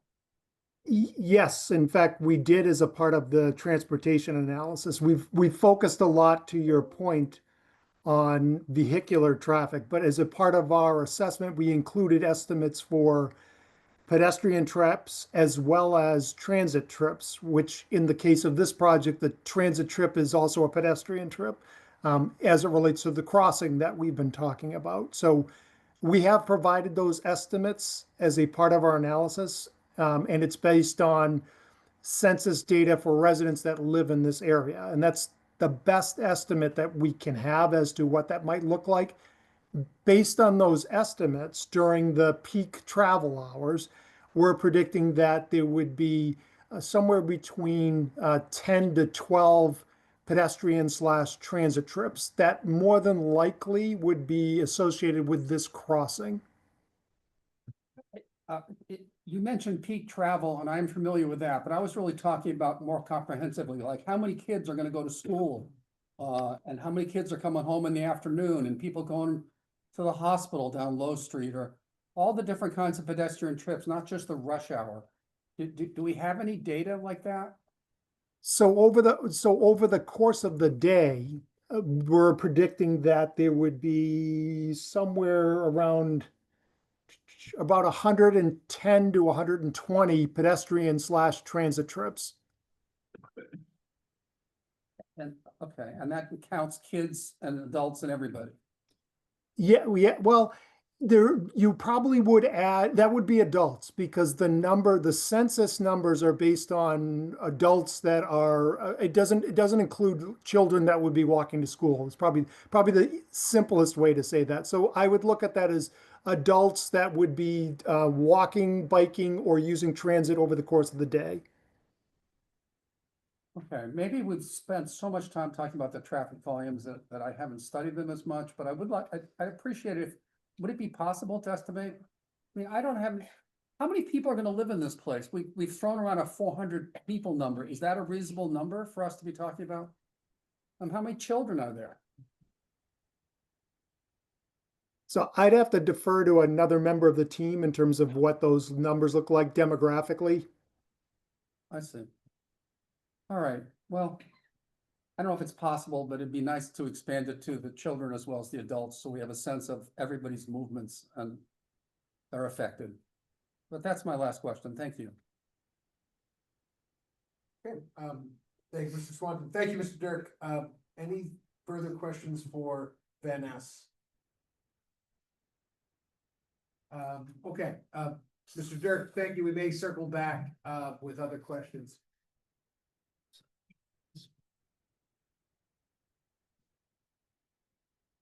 Okay, continuing with questions from the board. Anyone have any further questions? Yes, Mr. Agnew. I had some questions for the architects, so, first, if we could bring up the material board, we can pass it around, that would really help. But for the benefit of people who asked about what the maximum rent would be for one of the affordable units, looking at the city of Boston has the same regulation, because it's a state set regulation, which in turn is based on U.S. Department of Housing and Urban Development. The maximum, including utilities, that you could charge for a 1-bedroom to households making 80% of area median income would be $2,482 a month. And again, that includes utilities. For a 2-bedroom, it would be $2,978, including utilities. And there are a few 3-bedroom units here. Can't remember how many are affordable, but the maximum rent, including some utilities, would be $3,441. Okay, so the first question I had was measurement of building height. I mean, just looking at the cross section, you know, taken across was the westerly wing of the building. So looking from the west, that's where the cross section was. Obviously, there's a big grade change from the parking lot of Shaw's and then down to Low Street. So, I mean, long story short, it looks like it's 4 stories on the uphill side and 4.5 roughly on the downhill side. So when you measure the height under our code, you have to do the entire perimeter. It's not based on the public way. Is that how you measured it? It is, yeah, we did measure the height according to the definition in the zoning code, and that's to the average grade determined by a calculation Perimeter. about the entire perimeter, yes. And what'd you get? 55 feet. 55, okay, and then, and that excludes, the parapet was just added in the last. That's right. Yeah. Measured to the roof. Okay, so how, given that mechanicals are gonna be on a 2-foot podium probably, and then another 3 feet higher, that's 5 feet. That doesn't necessarily mean because of where the pedestrians are, that the parapet has to be 5 feet, but how much did you raise? We use the hierarchical approach there too. So at the brick locations, we raised it to the full 42 inches. And at the cement board, we raised it to 36 inches. And then as Gian noted, we did a sightline study from these long vantage points, and that's sufficient to cut off the mechanical, because not only is it relatively low, we also positioned it into the center of the roots. So the building itself does a fair amount of screening, but we needed that little bump with the parapet to seal the deal. Okay, well, I asked if you'd be willing to send, you just send to us the line of sight study. So Sure. Just see your homework. And then that leads to the next question, which is, we have another limitation on mechanical normally in the code, which is that you can only cover, if you're gonna exclude it from height limit, you can only cover the equivalent of 10% of the ground floor area. Have you done that calculation? No, we haven't. We can, but yeah, this equipment, as John noted, also is pretty small in footprint, but it's a study we should do. Yeah, if you could do that, I mean, because if you need an exception from the 10%, we need to know that now.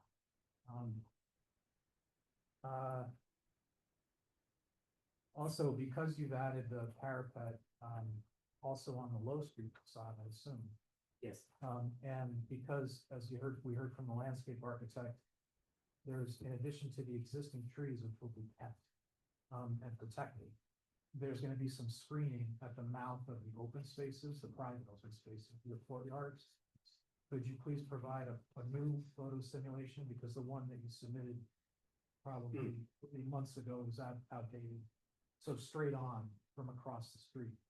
The ones that you sent today are very helpful for either end, and they show the parapets. Yeah. But please provide straight on. Sure. Okay.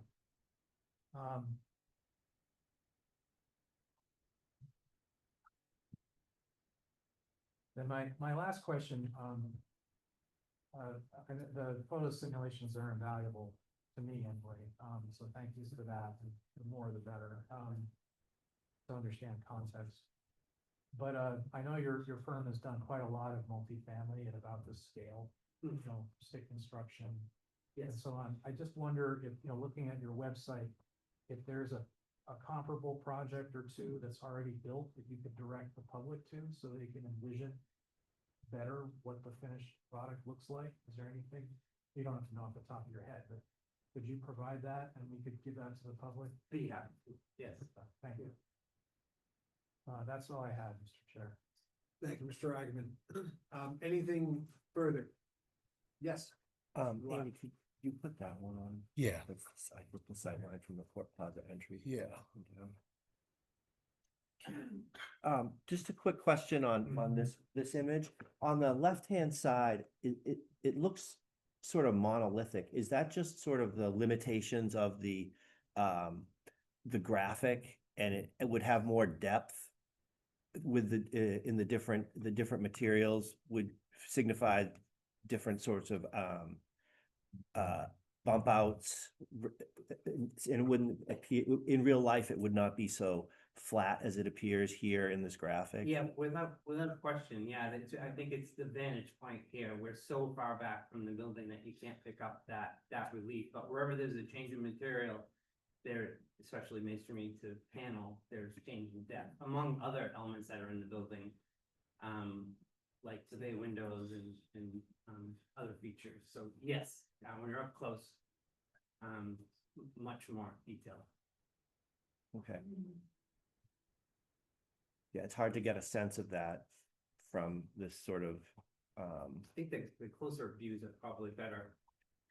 Yeah, but the closer views don't sort of give you the whole frontage, right? It gives you your closer views that you provided gave us sort of that front look at the entryway and the modified courtyard, but we don't really see that sort of left-hand side. maybe we could see something like that. Is that doable? It is. Yeah, thank you. Any other questions, Mr. Swanton? I just had one. I mean, it's already come up that the tree warden wants to make sure we save that really big row of Armstrong maple trees along Low Street. And he said in his comments, you want to protect their roots during construction. Would you be amenable to having some requirement to protect or would you outline how are you going to do that, basically, to protect the roots during construction? Yeah, it'll be required. I might defer to, yeah, I didn't get that one. Yeah, I'm sorry. Our drawings will clearly note, the tree protection fence, that surrounds the trees, the barrier kind of around the trunk to protect the construction vehicles from hitting it. And then just monitoring the roots, and really just staying out of the drip line of the trees where the roots really are, so. Okay, so that'll be on the drawing. Okay, thank you.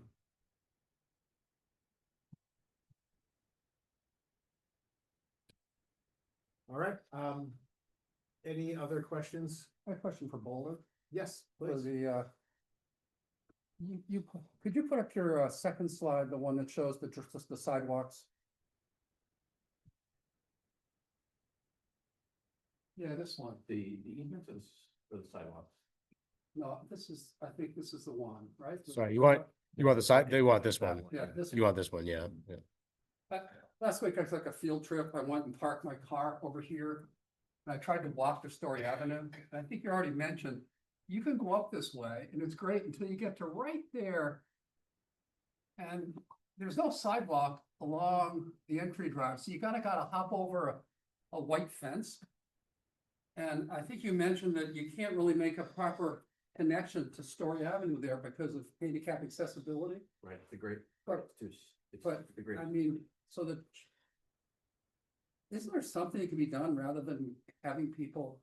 I mean, I don't see how I'm gonna get out there unless I either go up along the road where cars are streaming in or out, or I hop over that white rail fence in front of the last tenant up there that you have on Port Plaza.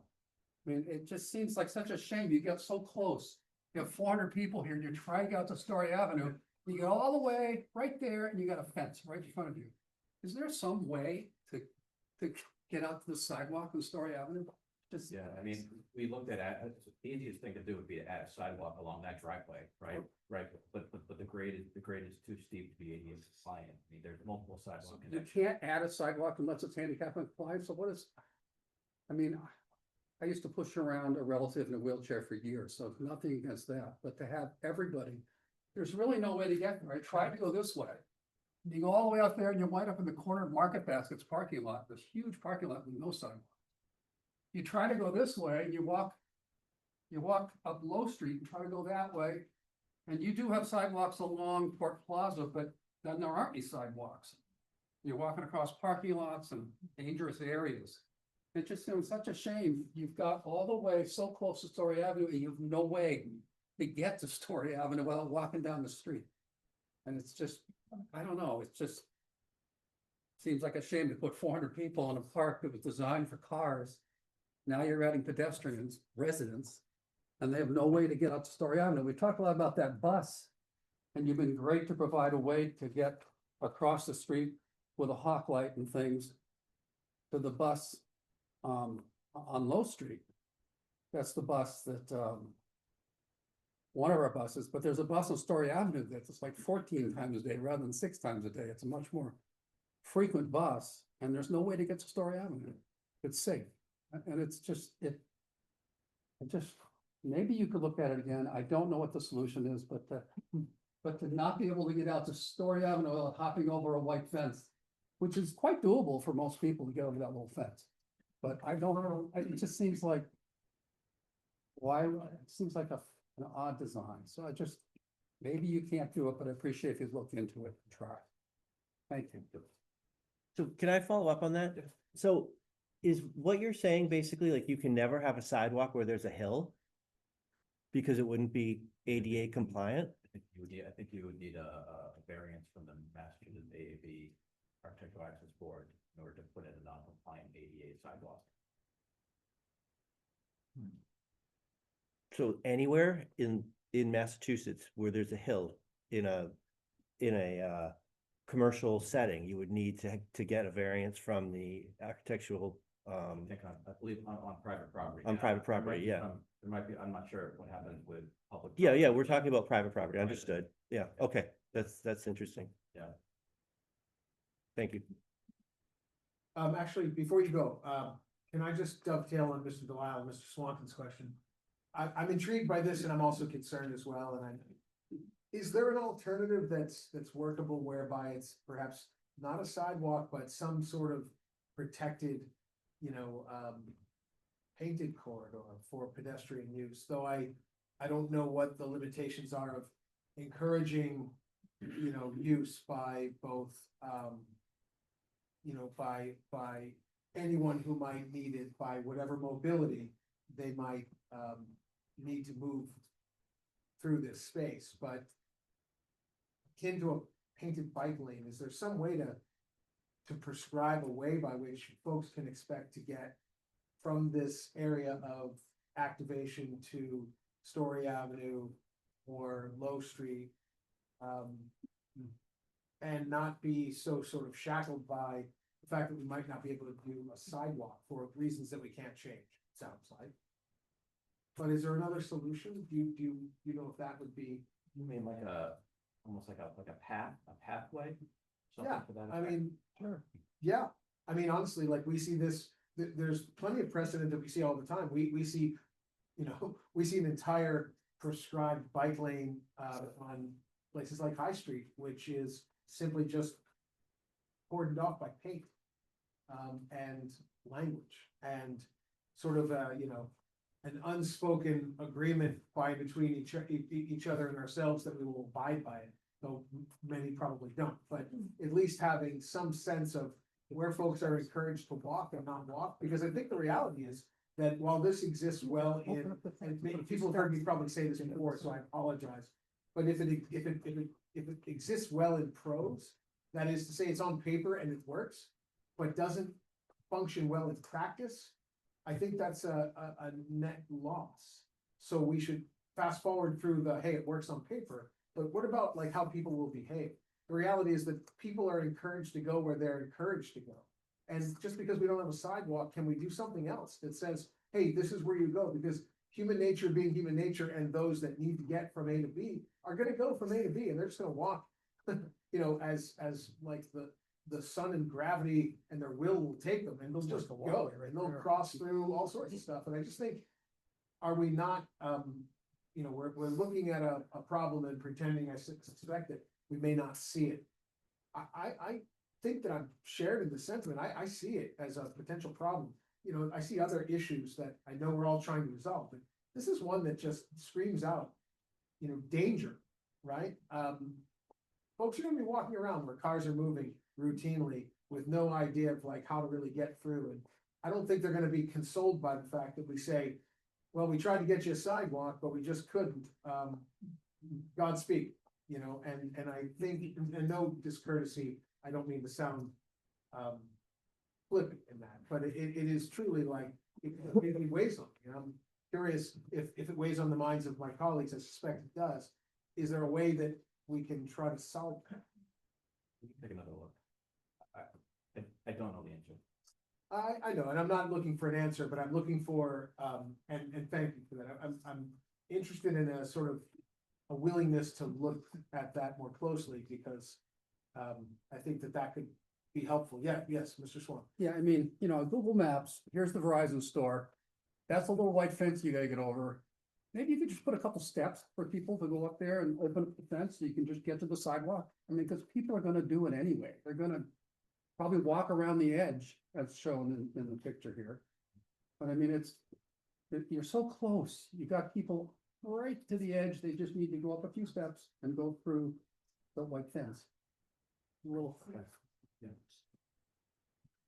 We can take another look. Okay, I appreciate that, and I think that I may have spawned some additional comment or questions. Mr. Iger. Yeah, I had a couple of questions for Bowler on drainage, but before I do that, if you go to, if Andy Court would go to the site plan That's just in the plan set, you're, Yeah, Yeah. plan said pedestrian crosswalk improvement plan P-101, I think it's one of the first couple of slides that they submitted recently. Yeah, and if you zoom in on the P-. area that. Sorry, is it this sheet? Is it this sheet? That Yeah, one. yeah. Zoom in on the corner right at Story Avenue, where the driveway is, right there. So I believe what Mr. Swan is saying would require eliminating some parking there. Do I have that right? So basically, where the pink crosswalk is, that's as far as you can get right now. Right. Then there's a grade change. So physically, to get up that, you need either steps or a ramp. Is that right? Right. Okay. Am I correct? That would require eliminating parking spaces. I believe the word, yes. Okay, so that I think is the issue, right? The parking space? So Well, physically it can be done. That's what I understand. Right. Well, hopefully there'd be those reciprocal easements and things we've been talking about. It's one parking space. Yeah. I think it's more than one parking space. Maybe two. Okay, then on the drainage. Again, originally, the application called for, waivers from our stormwater ordinance and regulations. Sure. So I'm just trying to clarify because it seems like although by going through the comprehensive permit with us, you could do a one-stop shop and get whatever permit you need. But my understanding is that you're meeting all of the regulations, what you've told us, because the total flow is actually going to go down versus the existing condition. Or that wrong? Still needing waivers? So we're meeting this, and I can tell you that we're definitely meeting the state Mass DEP stormwater standards for redevelopments. Yeah. I guess. If I understand this correctly, I think it's the request does not, that it would not need to go to the city engineer for review, rather it would just be handled here by the board, but it would still comply with the same set of regulations, right? That's what we're talking about. Okay, that's what I'm trying to confirm. All right, so there are no waivers from the regulations except having to get stormwater permit. The application to the staff essentially itself, yeah. Okay. Yeah. All right, and then the other question, the city engineer, John Eric White, in his letter, said that his understanding is that the actual collection pipe or main, whatever you want to call it, in Low Street is owned by the city. But he's not aware of any property right that allows anybody to use it, to plug into it. So I'm just trying to understand, and maybe it's a question for Attorney Mead. I know that's the existing condition, but what is the legal basis of that? I mean, for example, why couldn't you infiltrate all the stormwater on your own site and not use city pipe? So there's an easement that exists there today. No, that's the point. There is no easement. So I'm trying to understand, you know, in dealing with managing the stormwater at your site, the proposal is to plug into the line in the Low Street. Excuse me. So, Mr. Ruckman, it already attaches to the line on Low Street, just like many, if not all, private property commercial developments tie into the city stormwater system without an easement. I understand that. By what right? By what right does everybody do that? Yeah. I'll have to look how it is. I think it's standard practice throughout the Commonwealth, how private developers to deal with stormwater tie into the system in the municipal system, which addresses it. But I'm happy to do the research for you, but this is not a unique situation, as you know. I know it's not unique, but I don't understand the legal requirement that the city permit that rather than infiltration on site. That's what I don't understand. It's a question. I don't get it. Okay, so I can look at the general answer for you, but Please certainly currently, and the stormwater policy presumes that as well, because they talk about where you connect the design point of the overall stormwater system for the municipality. right? So it's presumed that you're gonna connect to a design point for the municipality because most places, commercial developments can't take care of all of their stormwater on site. I understand that's a practice, of course. I'm trying to understand.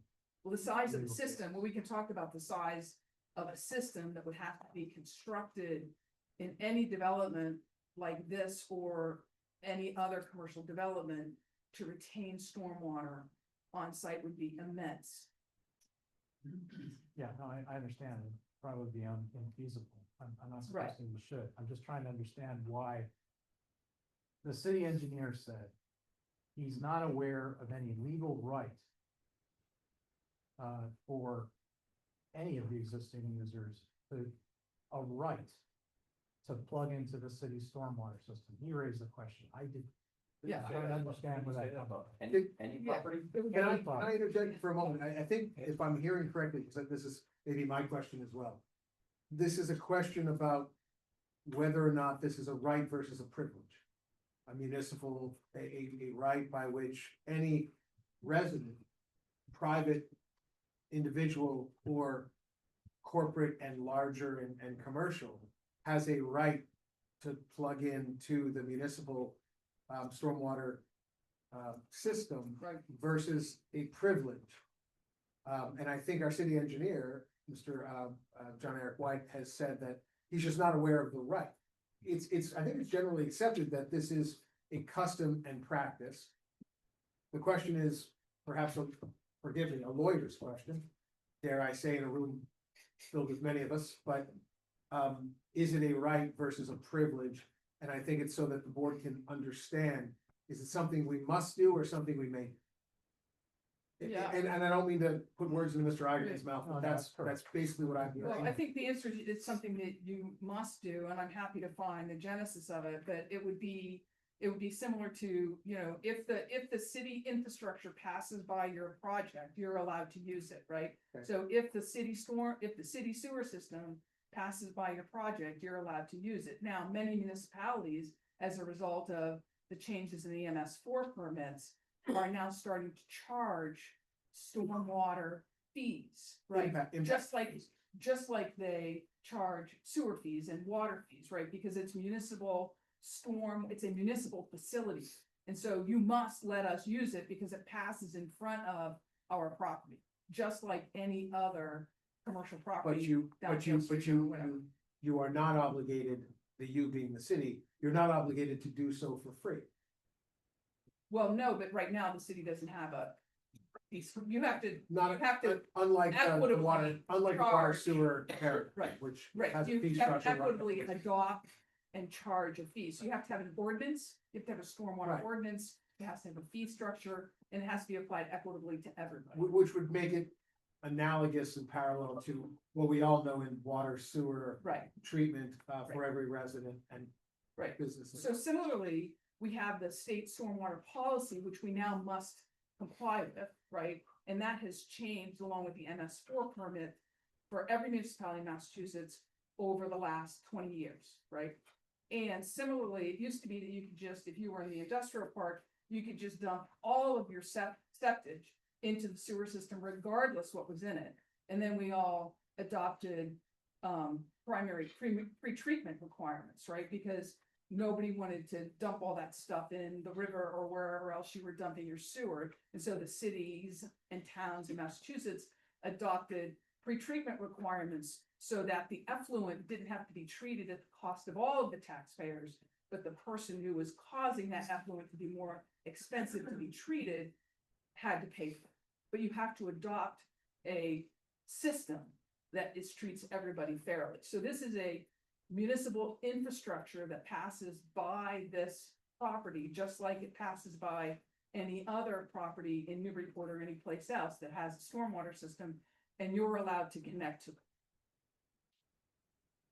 I think the paradigm is like a sewer connection. Correct. That's how it's usually done with sewer, whether that's what the stormwater in Newburyport. Okay, all right, well, I'll cut this short. This is probably something, Garrett, that I'm gonna ask you to give us a memo on. And just because I have had a recent experience with a city in Massachusetts where the city engineer there purported to have the ability to deny a connection specifically to stormwater and require infiltration on site. I didn't understand where they were coming from, but I understand the logic of what I'm hearing here. But I don't, I mean, I think like, if you have like a waste, private waste, or not, like a wastewater treatment plant, and the capacity issues, and somebody needs a permit, then sometimes a city does have authority. Well, I was just not, that's enough, we'll take it offline. I just need to understand this because we have the issue of the existing outfall pipe that has existing problems, not caused by this project. That's why I'm asking. So there's a method to my madness. So thank you. That's all I have. Okay, any further questions from the board on anything that we've heard thus far this evening? Yes. Ms. Bennett. I just have a question for Attorney Mead. Attorney Mead, I just want you to help me make sure I understand correctly. So I'm going to talk a little bit about the parking. Sure. Okay, so as I understand it, the project proposes 261 spaces.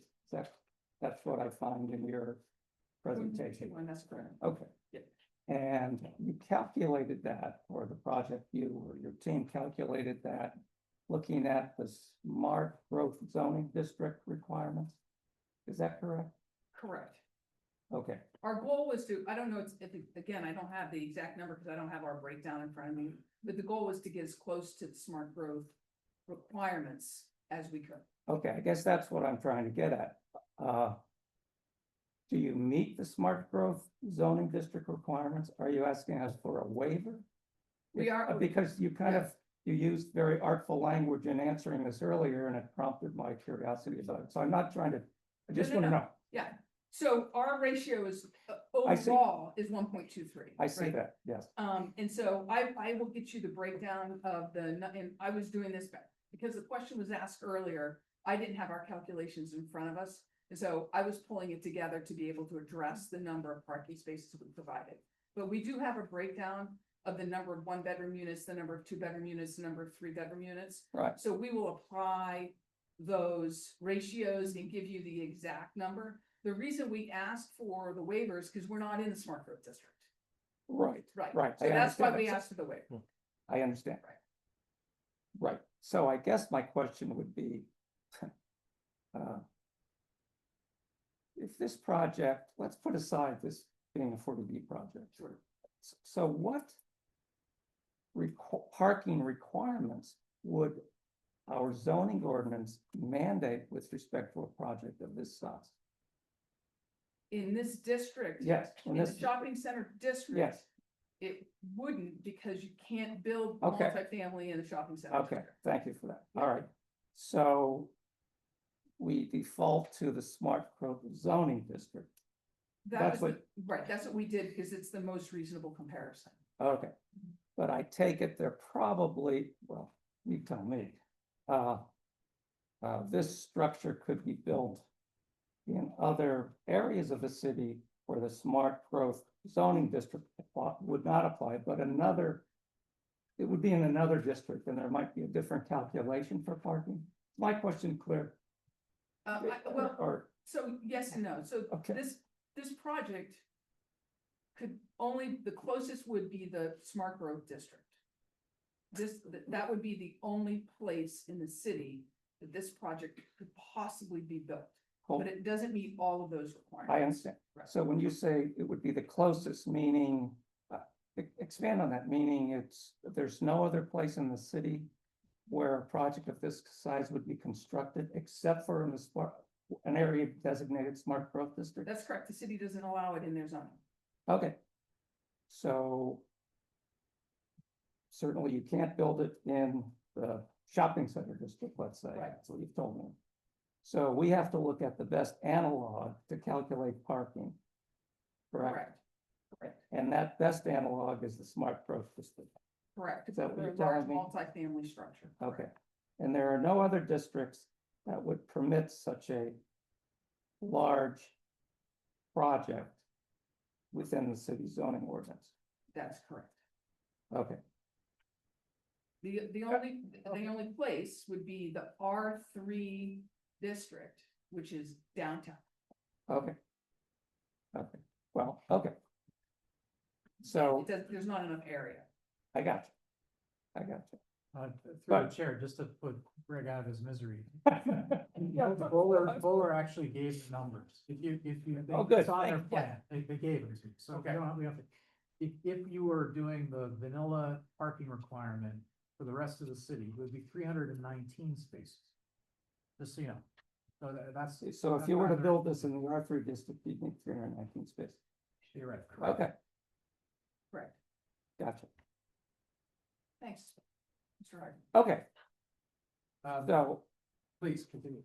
okay, I think that's helped me, so.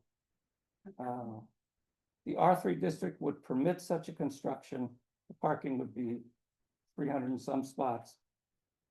We're defaulting, or the applicant asked us to default to the smart growth zoning district at 261 or whatever the number calculates up to. Correct. And there's no location within the R3 zone within the city where such a project could be constructed. Is that what you told me? Correct, not given the requirements of the number of units per square feet and the number of units in one building. Okay.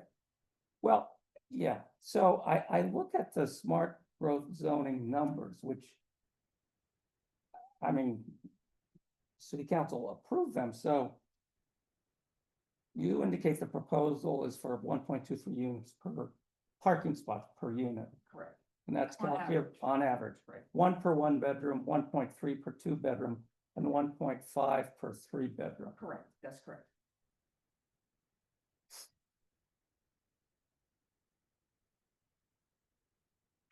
To your knowledge, when did the city council adopt the smart growth zoning district? I'm gonna defer to Is Mr. it Egerman. but 15 or so? 5 years ago, 10 years ago. 10 years ago. Yeah, 15, I think, yeah. Time flies. Doesn't. I think you felt it. Thank you very much for training. Thank you, Mr. Bennett. Mr. Swan. I just have a follow-up while you're on the subject. One of the members of the public asked a pretty blunt question. Are you gonna tell people they can't have another car? I mean, I think I know the answer, but could you just, So there's the X number of parking space. So first of all, the building manager owner will do the management of the Okay. parking spaces.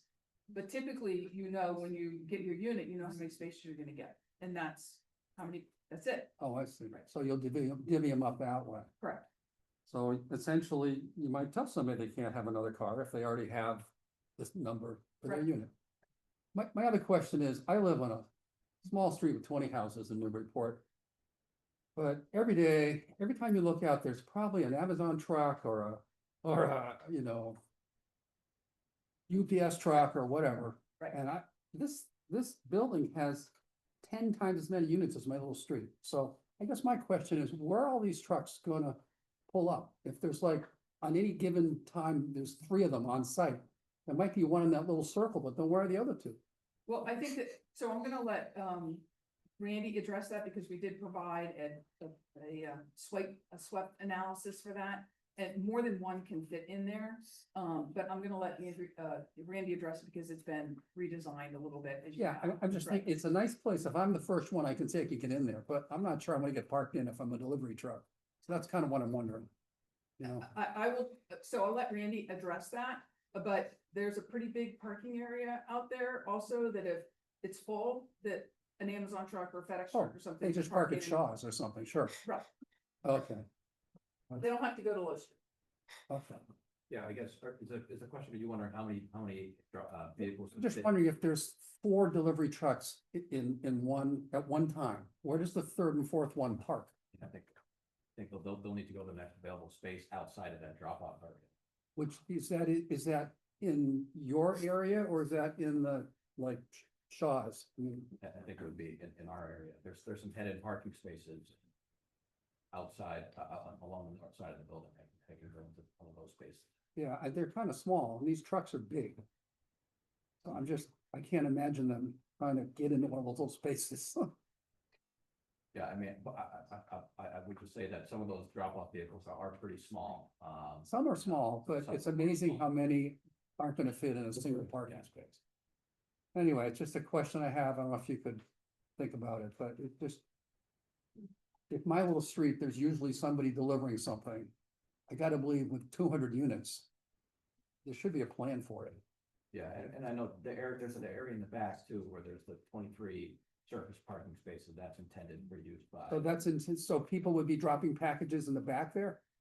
Does each of these units have a little box? I mean, I don't understand. Or does the UPS guy run up to the 5th floor and drop something? Or where does this stuff all go?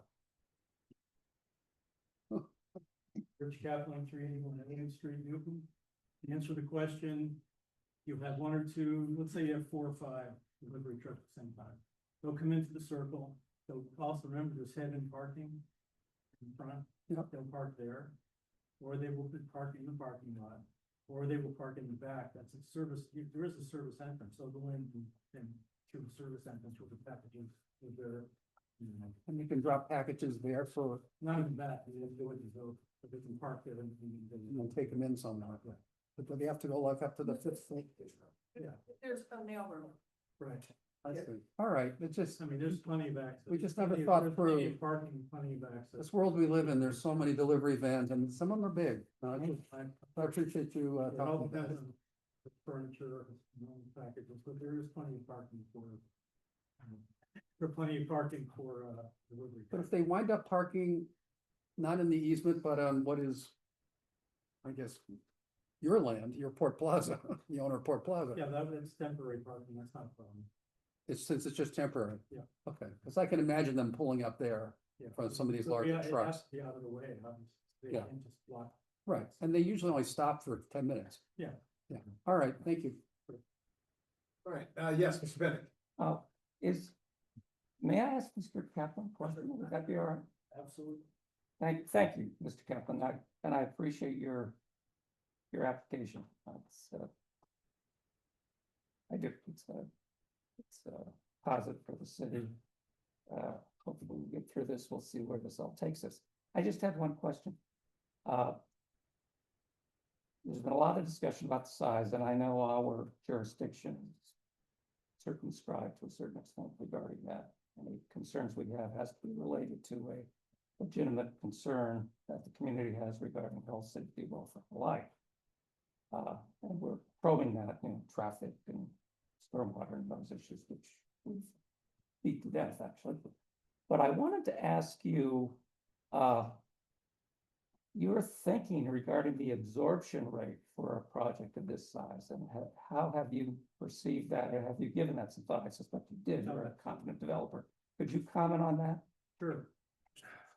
I think a lot of us have seen, and I'm bored by it, but I think a lot of us have seen, if you travel around Boston, if you travel around this country, it is the worst, in my opinion, architecture you can see, where you see these apartment buildings that are just a flat plane of ugly, there's no thought given to them.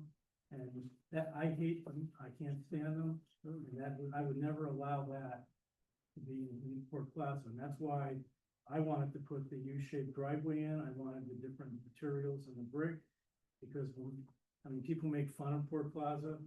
When my father bought it, it was a sea of pavement in 1974. I was laughed at.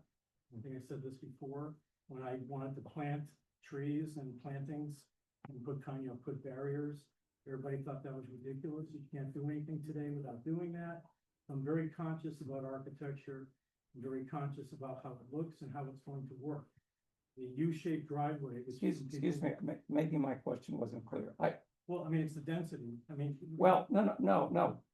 The rate of absorption of the sale of those units into the community. That's the question I'm asking, not the architecture of those types of issues. And I take it you've given that some thought.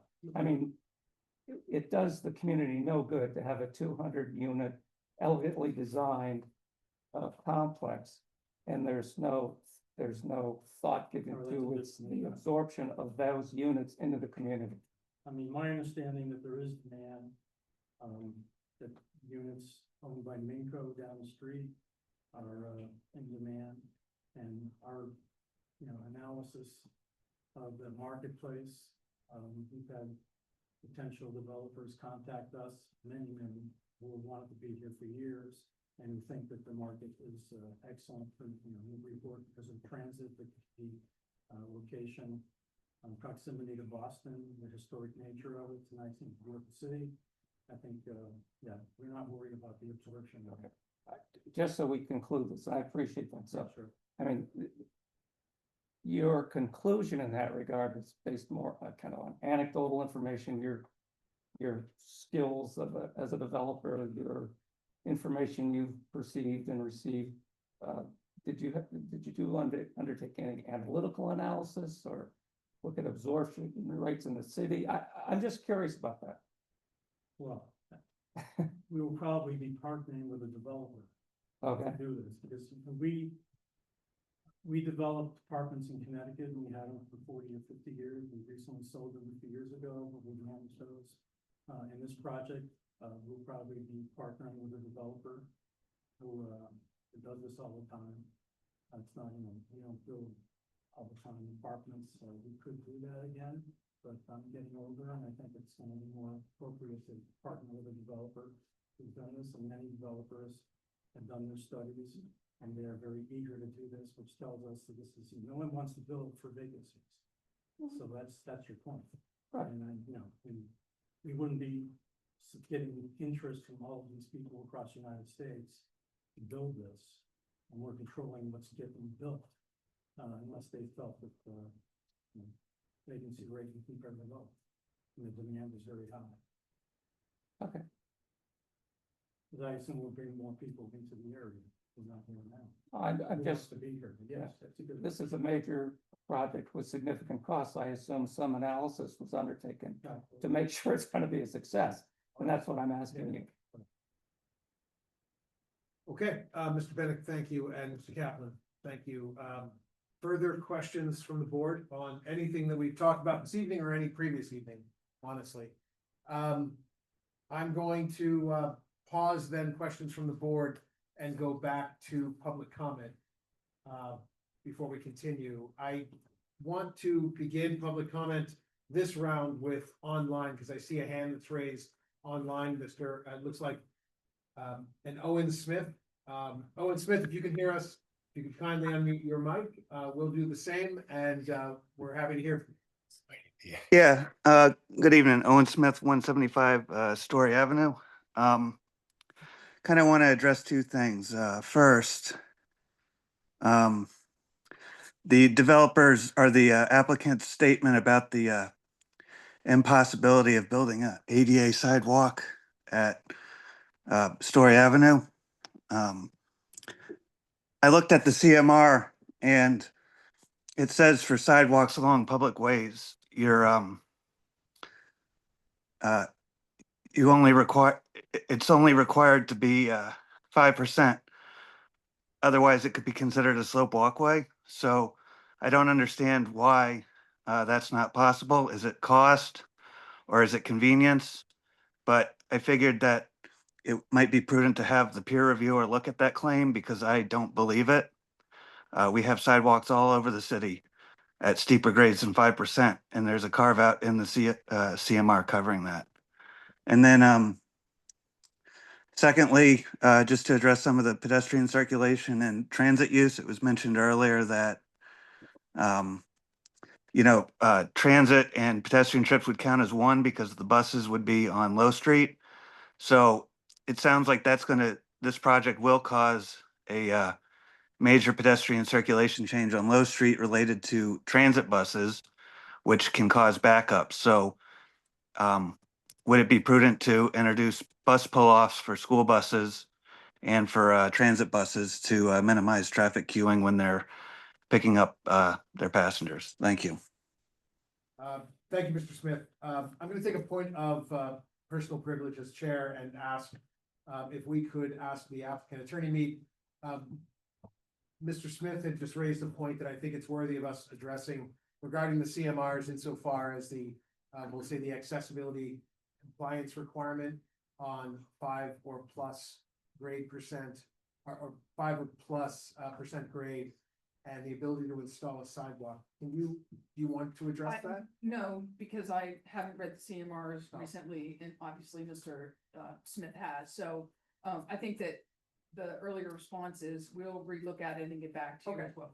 Fair enough. If it was something that you had, some calculus on, I wanted. I can wax on about public access to infrastructure, but not about the CMR. Very good. We'll, Fair approach. we'll try to resist all the waxing, this evening that we can, but I appreciate that. I just wanted to make sure that we took a moment, and tried to unpack it if we could. Continuing, with public comment, I see no further hands online. I want to go back out to the room to my immediate right. Yes, sir. Up front, yes. Thank you.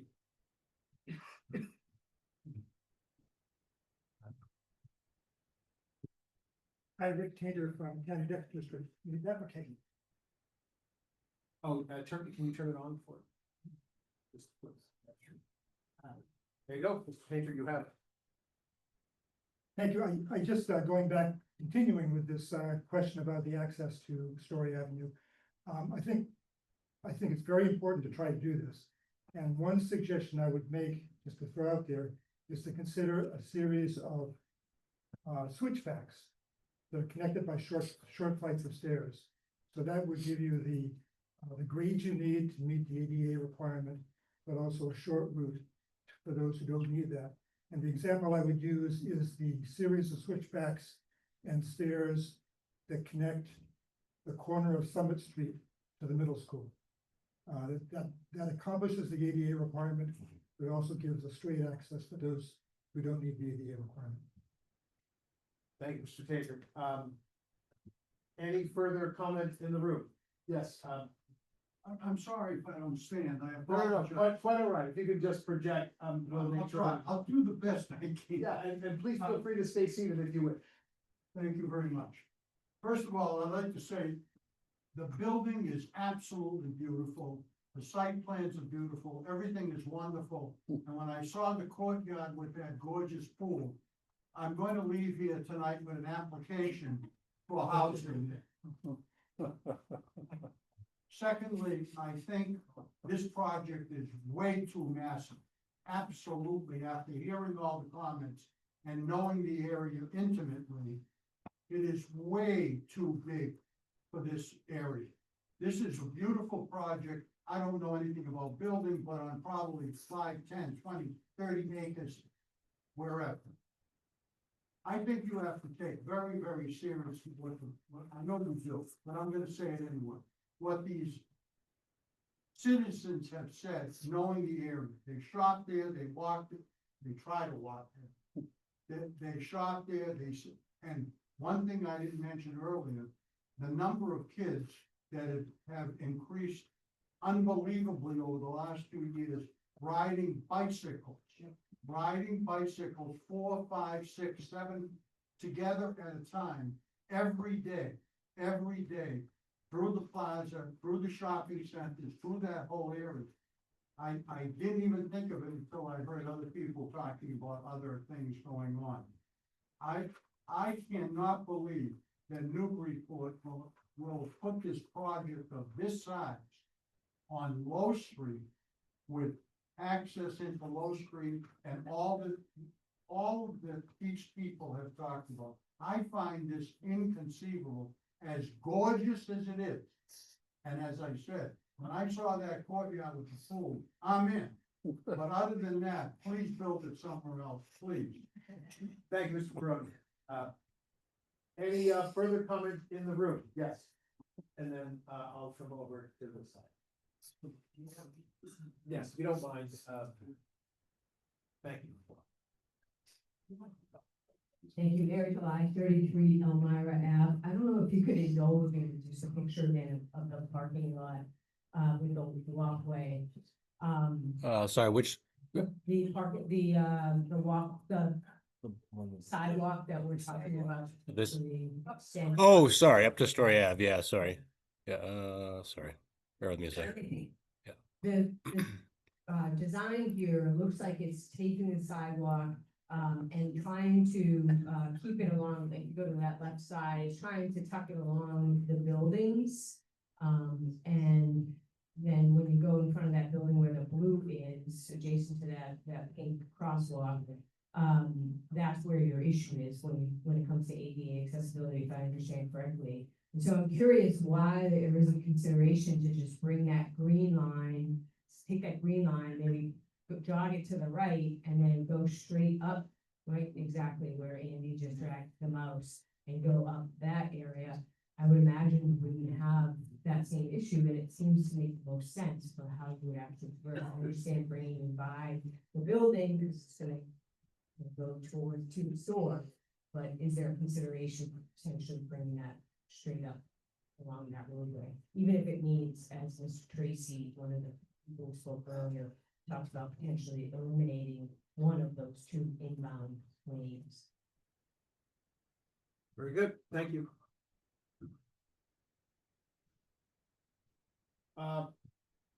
Actually, if I could, we have one comment here, and then I'll come to you, Counselor. I'll be brief. Yes. Jane Gibbs, 4B Oak Street. I've been on Oak Street for 25 years. I've never seen it that bad as it is now. I love the sidewalk on Oak Street. Kids are going back and forth all day long. It's a neighborhood now. Do I dare to walk the shores? No, I drive. That's all I have to say. I agree with this man. Thank you.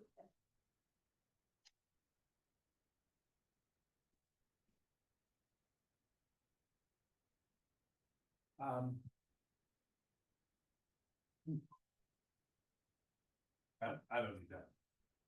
Very good. Jim McCauley, 27 Storybook Drive, I'm also the Newburyport City Councilor. I'd like to comment on the ongoing plan, similar to others. I'm not sure that the applicant has adequately addressed traffic impacts. They've been much focused on Low Street and the central driveway. But frankly, this could be a bit of a distraction when the light is needed is maybe missing the point. Point I'm making is that traffic impacts are probably about a third of the issues here that's in the impact. We've projected, all of us, many things here in this on this development, that it's going to be walkable, it's going to be bike friendly, but it's not. We realize that. If you're a pedestrian, there's no way to safely exit Story Ave, or if you're a biker, there's no way to safely exit onto Low Street. The traffic light in question was as much to allow the residents to leave the compound as it is to impact the traffic flow going forward. The peer architect that we had called this project transformative to the area, and I agree with that. I think we all should. He called for an expansive streetscape to soften the blending of the roadway into the residency that's there. In effect, create a buffer using a mini pedestrian mall, if you will, benches and trees. But the applicant in his filing today that's posted said no, that they weren't going to pursue that. If I lived there in that compound and I had a family, and let's say I had 2 kids, and I wanted to teach my kid how to ride a bike, what are my options? One, I could take him to the parking lot and let him ride his bike in the parking lot under supervision. Or 2, I could pack him up in a car and drive him to one of the great parks that we have to be able to do that. Again, that's not counted. Or for those who like multimodal, I could put them on a bus with me and the bike and take them to the park as well. The issue is the bus doesn't run at night, it doesn't run after hours, it doesn't run on Sundays. So in a way, we're generating more traffic volume to the points that were made that this is a car-centric environment that we're putting people in. And I think that's the 2/3 of the issue, is that what are these people gonna do for the other 12 hours that they're not busy working, et cetera, along the way, when they're recreating and trying to recreate? They're in a parking lot. And so the things that that I'm gonna suggest that are must-haves is there needs to be a sidewalk connection from Low to Story. The bus stop needs to be at the front of the building, next to Shaw's. Because we don't have another bus. We only have one that comes down Story Ave and it goes to Market Basket. And it should come in the entrance to Port Plaza, go to Shaw's, go through the cut through, go to Market Basket and continue on its way. We don't have a bus that goes down Low Street right now, that we're trying to create this bus stop. And I don't, based upon our current ridership, I don't think we're gonna get another bus. And the gathering space on Low Street, really, the transformative, based upon our peer reviewer, I think is a real must-have. And I think that, we need to start working to compromise on that, because, that's part of the safety issues that you heard previously with some of the residents that are there, that, we can still keep the trees, but we've gotta, potentially move that buffer zone off the right of way, 75 feet, 50 feet. And what does that do? That impacts the size of the footprint of the building, right? So I can understand pushback that's going on there. And the road improvements, we probably need a left-hand turn lane, if nothing else, at a minimum. As I said, the light is really to let the people out of the compound, as opposed to trying to regulate traffic. Thank you very much for your time. Thank you, Counselor. Further comments in the room? Yes, sir. I spoke before, is it okay? Oh, of course, yes. Do you wish to use the mic when we bring this up? No, I can bring it up. Whatever's best. You can say where you are. And, there you go. I genuinely appreciate the efforts that this board is putting into examination of the detail. They are important, they're critical for your decision. You're obviously looking at pedestrian access, traffic, the materials used in the building, and the costs to the city. But I want to ask this board to change your focus from the details to a broader question. Perhaps you've heard the expression, person cannot necessarily see the forest for looking at trees. I want you to move away from the trees and look at what value does this project add to the city? How does the character, the life, and the appearance of our city get enhanced by this project? I think the developers have done an excellent job of designing a building that would be adjacent to a shopping center that you would see as you approach downtown Lawrence or downtown Lowell, not downtown Newburyport, and certainly not as a part of a gateway to our city.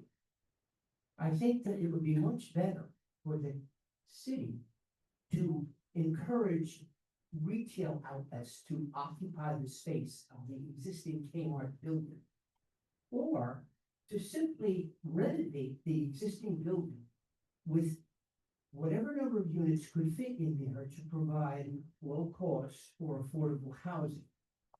I see the project as it is designed as first, a building with absolutely no respect for the historical character, colonial character of the buildings in the town. I see the scale as far too large. And I see that it seems to be designed so that the developers and or owner of the building will enhance their revenue opportunities significantly. If you consider the combination of size of the units and number of units that will be in the building, if you say that approximately $2,000 will be the monthly charge for renting an apartment in that building, and there are 200 units, the developers will be generating $400,000 a month in income for themselves. Now, yes, they have to pay taxes. Yes, they have to pay maintenance. But I don't think that that means they cannot afford to pay for the effluent and the sewage that is associated. Lisa Mead pointed out that the city has existing sewers in that area, and therefore the city should be obligated to assume those expenses. And the city and the people of Newburyport should be obligated to assume the expenses of whatever road improvements and traffic lights have to be installed. It seems to me that the developers want to take advantage of existing zoning requirements so that they can reduce their developmental costs and increase their margins. Now, if this building, as I said, was going to be located on the outskirts of Lawrence or Lowell, I would give it my full support. It looks like that. It would fit in, and if you drive those areas, you'll see for yourself. However, we can see there are many problems with this location. Not the least of which is the appearance of the building and the scale of all of the other issues that have been addressed by everyone here tonight. I encourage this board to reject this solution to a non-existent problem. I encourage this board to look at a lower scale, smaller scale solution to the vacant property where Kmart used to reside. Thanks. Very good. Yes, Beth.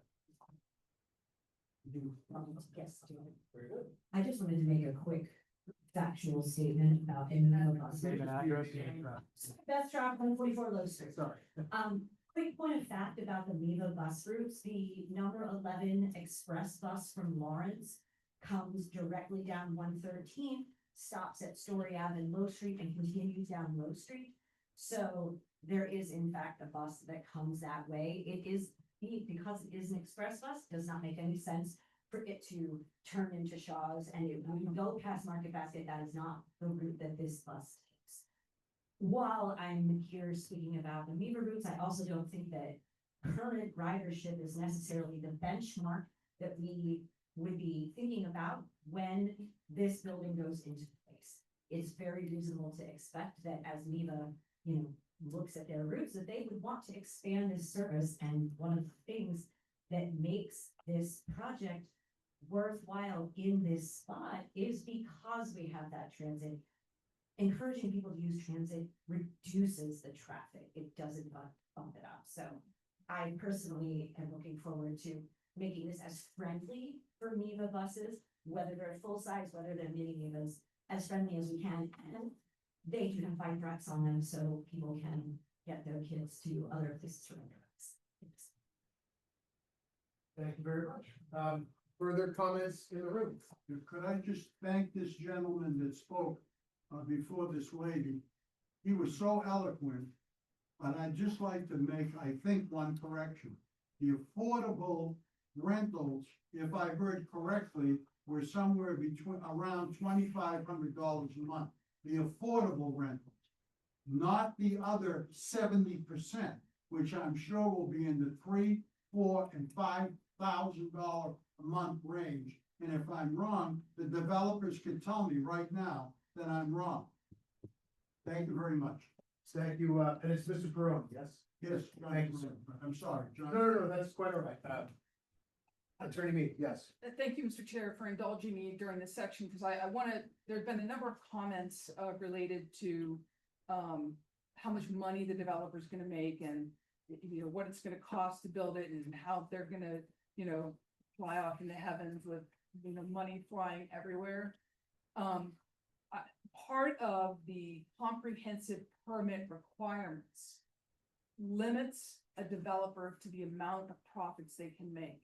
And if they make over that amount of money, that money gets paid to the city of Newburyport. And this is a rental project, and they will be audited every year to confirm that they are not making in excess of that amount of money. And so I just wanted to make that clear, that this is not a 40R project, which has no income limitations on it. This is a 40B project, which has very strict limitations on profit over development costs. Thank you, Attorney Mead. Continuing in the room for public comments. And I want to thank everyone as we continue, not to suggest we're ending, but I want to thank everyone who's spoken thus far or spoken more than once. Is there any further comment in the room? Yes.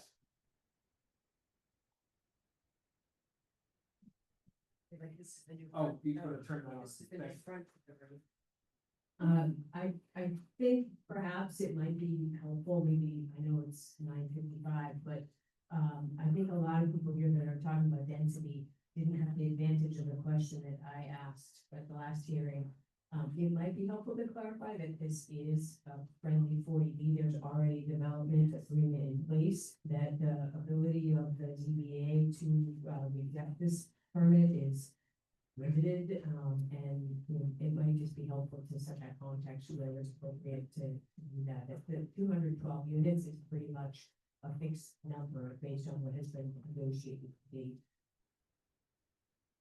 Thank you. That's an excellent point, and I am, yes, Mr. Swanton. Yeah, I just One of us should address that. Yeah, I just want to say that one of the most common things that people have said is it's too big.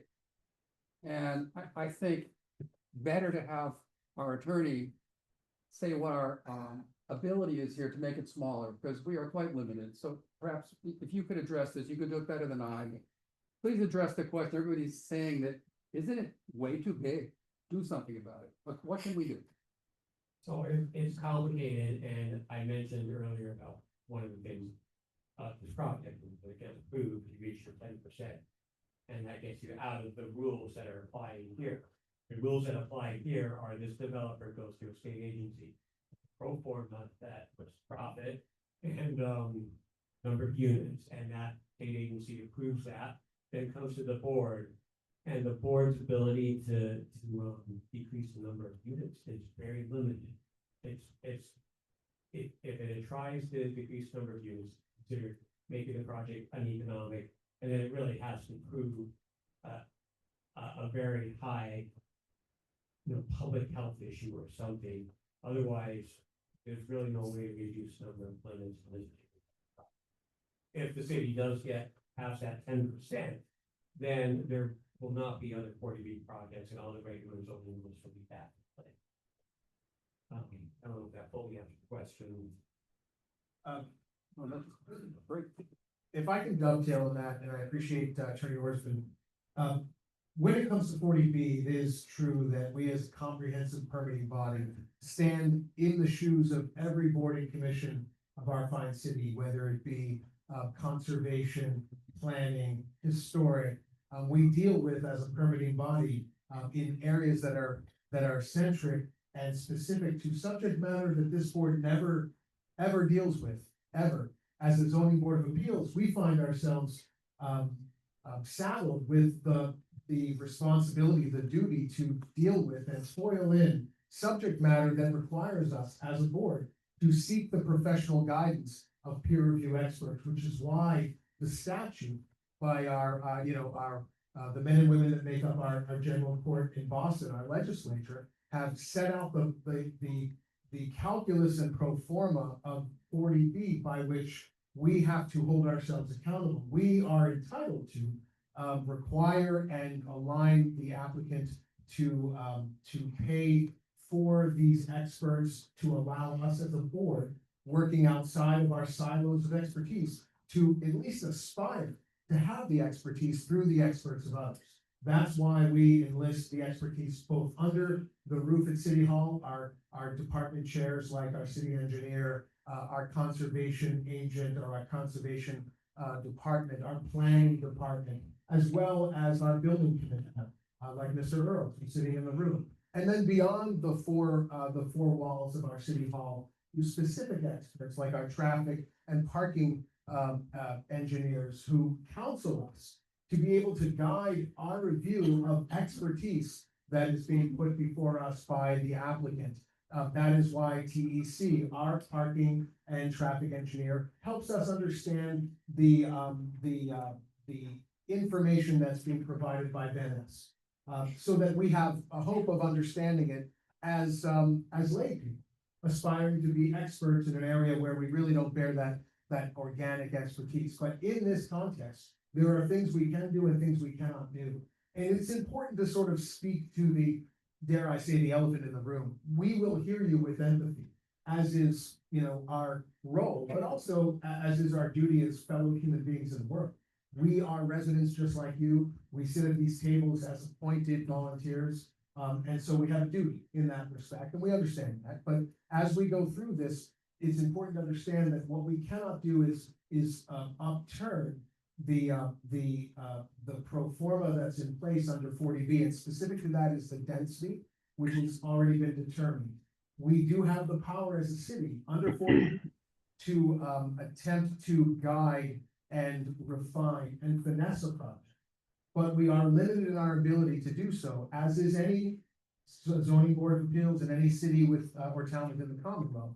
We must not and may not trip the wire that Attorney Orsman has described as the uneconomically viable. That's a soft standard. What does that mean? Well, men and women who wear black robes will determine what that means, but not first before they go before our state housing appeals committee, referred to as HAP, though they don't like that acronym, I'm sure. But the applicant, and this is not speaking out of school, this is speaking in school, because it's important for all of us to understand. As we sit at these tables, we listen to this expertise and we attempt to refine it and we attempt to digest it, as do all of you. But it's important, though we will hear you and hear from you and continue to do so. It's important to know that we do not have the power to say no out of pocket. We simply cannot do that. That would trigger, if we say no, that's a hard no, which means that an applicant would say, well, a no is not economically viable. And they will have the ability to appeal. And if they do so, we as a city are held accountable to a standard that is not Newburyport centric, does not necessarily care for or have empathy for our sense and sensibility of massing and architectural heritage and things of that nature that are important to us, but rather is brought by a pro forma standard that is Commonwealth-wide. It includes the standards in Chicopee, Mass, and Orange, Mass, and in southeastern Massachusetts, and the Cape and the Islands, and everywhere and anywhere in between. But it is not Newburyport specific. So we as a board are privileged and saddled at the same time with the opportunity to go through this in an attempt to make it better. But we must do so within the guardrails of 40B. So I think it's important for us to say that out loud. I know that it has not necessarily been perhaps said this way, so I appreciate the opportunity. I'm not sure who had asked us to do so. Mr. Perone, yes, and Mary. I thank anyone and I thank all of you for this, but it's important for us to continue to do this work with that in mind. So we will attempt to continue our review of all of this, and I want to make sure that we continue our open public comment before we close. I know that we're rounding 10 p.m. So with that, and forgive the indulgence, but I think it's important that we speak this truth, right? So that we understand what it is we're dealing with, what it is we're up against, what we may do, what we can do, and what we cannot do. Hey, Andrew, this is David Gamble. Can I jump in? Please, I'm sorry. as clear as you are, you're saying hang on one second. this board and this city cannot refuse to have the developers build this project. Am I hearing this correctly? We can say no. You can say no. The applicants would have an appeal. Right. To Boston. Yes. But basically, you're saying I think, in common language, you're saying you really can't refuse this project. Is Can that I- correct? Could I please, sorry, can I, No, we're not. I just want to be clear, that's all. If I could just planning director is the comment, yes, like, again, there's a strong, unfortunately, it's unfortunate that for the laypersons that our land use regulation, including some that are handled by the Commonwealth, are so complicated and convoluted, right? But they are what they are, and as the chair and the attorney were pointing out, this is a state statute, so, the ability of this board to say no based on size, scale, number of units and so forth is greatly diminished. So yes, if the board were to say, yes, we're going to deny this thing, it places a lot of burden on this board to defend that decision when it goes to the Housing Appeals Committee of the state. That is not likely to be upheld in a situation like this in the context. So that's why we're starting here with something where the sort of premise is the city is expected to look and see the need of affordable housing in the Commonwealth and take that statewide prioritization. And that is why the applicant is able to come here. It's actually there is a development agreement in place, but the applicant is essentially entitled to come in for this permit process under the state statute. So there is unfortunately two misconceptions, and unfortunately it's understandable completely why the public might have it. This board does not control the affordability of the rates in there. We've had our discussion with our housing trust about the 80%, whether we think that's affordable. We can have our own discussion about it, but we don't control the state formula or that. If that changes, that changes, but that's the framework we're working within. And the same thing goes with the scale. So unfortunately, even though we might all care about size and scale and think about it being a little bit, different than the scale we might expect in different areas of Newburyport. It's not unfortunately a strong factor that this board can apply here, but in the overall context. The best I can explain it without saying, definitively yes, no, it's. My I only want to allow our city solicitor just to round this out. Let me just say one final thing, and I promise this is it. I think there is 99% of the people in this city and any city do not know what you just said, that this board cannot. I think the average person, I'm pretty average. I think most people in the room are pretty average. They have no understanding of what you just said. I think you should put it in every article, no matter what you say, Mr. and Mrs. Citizen, we cannot stop this project. I don't know anybody that knows that, other than learning it tonight. And I'm not even being critical, I'm just being very honest. Nobody knows that. I live in a complex with 84 units. It's a beautiful complex, we love it, all good stuff. I'll bet there's not one person in there that doesn't think that you or the city council or the mayor or the pope can stop it. No one knows what you just said. I think it's unfair. I think most people that are here tonight that were making comments were hoping that you listen, and if they were significant comments that would help stop the project, I said significant, not just off the wall stuff, that you had that ability. There's no one that I know that knows you don't have the ability to stop the project. I think that's totally unfair to the citizens. Thank you very much for all your work, and I mean that sincerely, and thank you for making me speak. But this is a shocker to me. I will just end with this, and I respect that, Mr. Peroni. These are this is a statute from our members of the general court.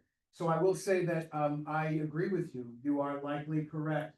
There are many, based on just my living in the world, as one voting member here, there are many folks, I'm sure, that do not fully understand the architecture of 40B when it comes to affordable housing throughout the Commonwealth, not just in Newburyport. Yet nonetheless, here we are, and we must do our work. And when I say that we listen with empathy, I'll speak as just myself. I'm listening to every single comment. I will bring to bear every single comment with empathy and focus to try to do what is within what I believe to be the purview of my power as one voting member, and I suspect my colleagues share that sentiment. It is nonetheless where we are, though this work continues and we continue in it.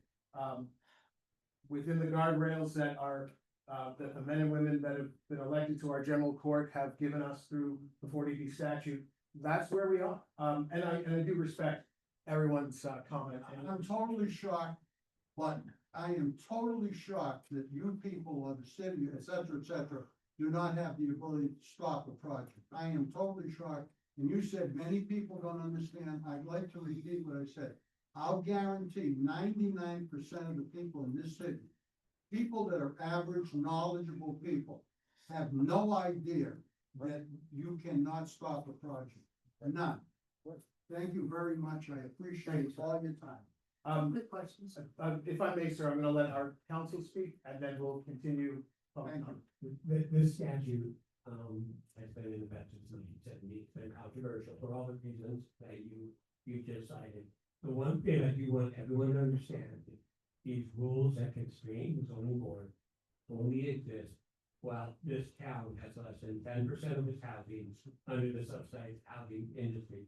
If this project is approved, the town will have, or the city, will have more than 10%, and the board would then, in future projects like this, have the ability to say, so it's a constrained effort, Commonwealth, that every municipality can have at least 10% affordable housing.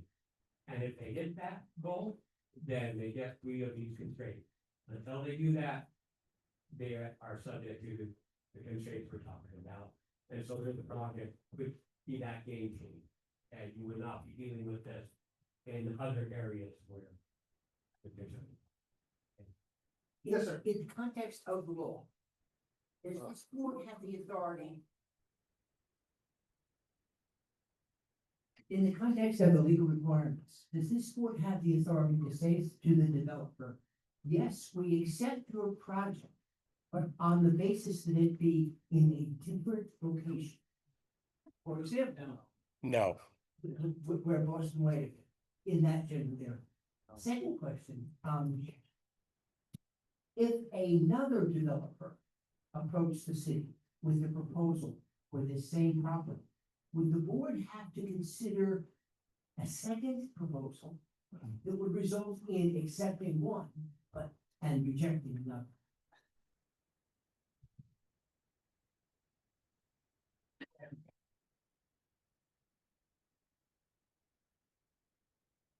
So that gets very complicated, on a timing issue, because there are like certain rules as to when that 10% is calculated. And it's only an issue because we're so close to that 10%. So if this gets approved, there's basically a 1-year period until they get their building permits that the board wouldn't have to consider any other projects, and could just say no. Okay, if for some reason this project stalled and it didn't get its building permits, then you'd be back in the, you have an event in 10%, you have to consider other projects like that, like this. I'm going to continue with public comment, and sir, I believe you've been very patient, so I want to give you, the floor.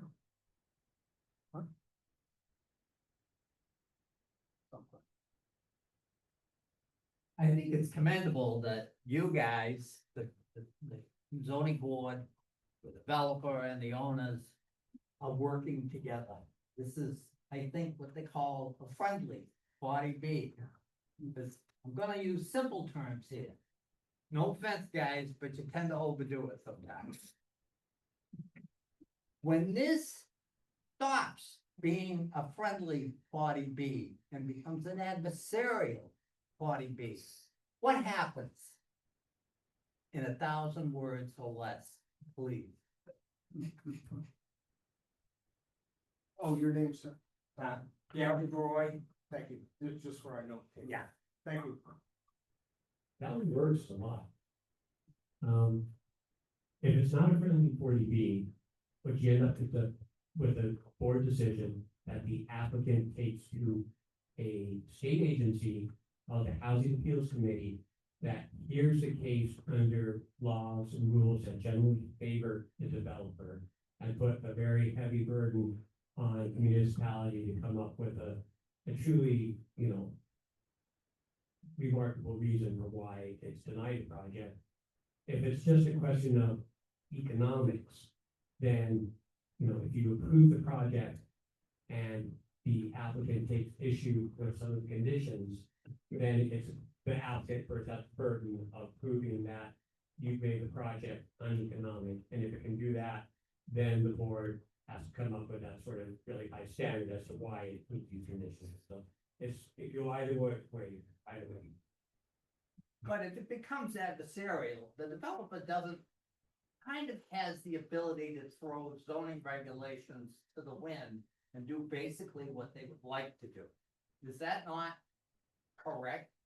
Yeah, I mean, they've already asked for zoning variances or waivers, which they don't do under the statute, right? So let's try to keep it simple. If it's adversarial and it's a denial, the standard that the board needs to uphold the denial is extremely, extremely high, and I can't think of a case off the top of my head where that's actually worked. And so what you guys are doing here now, what these people are doing here now is commendable. And it's to the benefit of the city of Newburyport to work something out here. Because this development is not going away. It's not going to get smaller. It is not going to be done somewhere else. And so it's in the city's best interest for the city to work with the developer to come up with the most equitable solution that's possible. Life ain't Burger King. You can't always have it your way. Thank you, sir. Further comments in the room, and thank you all for the indulgence of that commentary and that discussion. I think it's important for us all. Further, Mr. Ogden. Yeah, I just want to make a clarification in response to a comment that Mary made. So we're using the term friendly 40B. That there's no such term in the law. That's just a shorthand saying that we're trying to work it out. There's no such, it's not in the regs, because there's no friendly 40B. Also, the development agreement that the mayor signed does not bind this board. We don't have to approve because of the development agreement. So I don't want anyone to misunderstand that. We're making an independent determination. That's why we're doing all this work. That's why we're having all these hearings. We didn't just take in the application as described in the development agreement with our mayor and say, okay, well, the mayor wants it, go ahead. I want to make that clear. Thank you. Very good. Chair, I just wanted to know, David Gamble, that he designed peer review consultant, had wanted to say something. I'm not sure if you're still interested, but just wanted to note that. That's our peer. Peer review. Actually, Attorney Mead, I want to, Real brief. very brief, and then I want to hear, we haven't heard from our design peer. So the term friendly 40B is actually short for a LIP, which is a local initiative project. And it's deemed a friendly 40B because it's submitted and signed by the city in cooperation with the developer and submitted to approval from EOHLC, as opposed to an unfriendly 40B, which goes directly to MHFA without any input from the city. And that's why it's called a friendly 40B. So it's a LIP project, a local initiative project. And Attorney Mead, just could you define the acronyms just for the. So local initiative project, and EOHLC is the Executive Office of Livable Housing and Livable Communities. Okay, thank you, Attorney Mead. We have online Mr. David Gamble, who is our peer review consultant for design review. Mr. Gamble, thank you for your patience. Can you hear us? And if so, can you unmute your mic? And we would like to hear from you, and thank you. Thank you. I can hear you well. Can you hear me? Yes, sir. Great, great. Well, look, I don't want to have the last word. I know it's almost, 10:20, but there was a comment made earlier that Newburyport is a victim of its own success, and it's almost undeniable that your downtown is looked at with a great deal of envy, not just in the Commonwealth but across the country. It's a remarkable place, and you've done well to preserve it. It's walkable, it's dense, 2, 3, 4 stories, it's mixed use, it's made out of natural materials, a lot of brick. There are view corridors and pocket parks. And when you look at the downtown in the context of Plaza Landings, that place has none of that. It's almost entirely single use. It is, as many people have said, entirely vehicle oriented. It's hard to get around if you're not in a car, and even when you are, it's hard. It's almost entirely impervious surfaces. Yes, there's been landscape improvements, but compared to, let's say, a more naturalized landscape, it's all runoff. And it's mostly single story.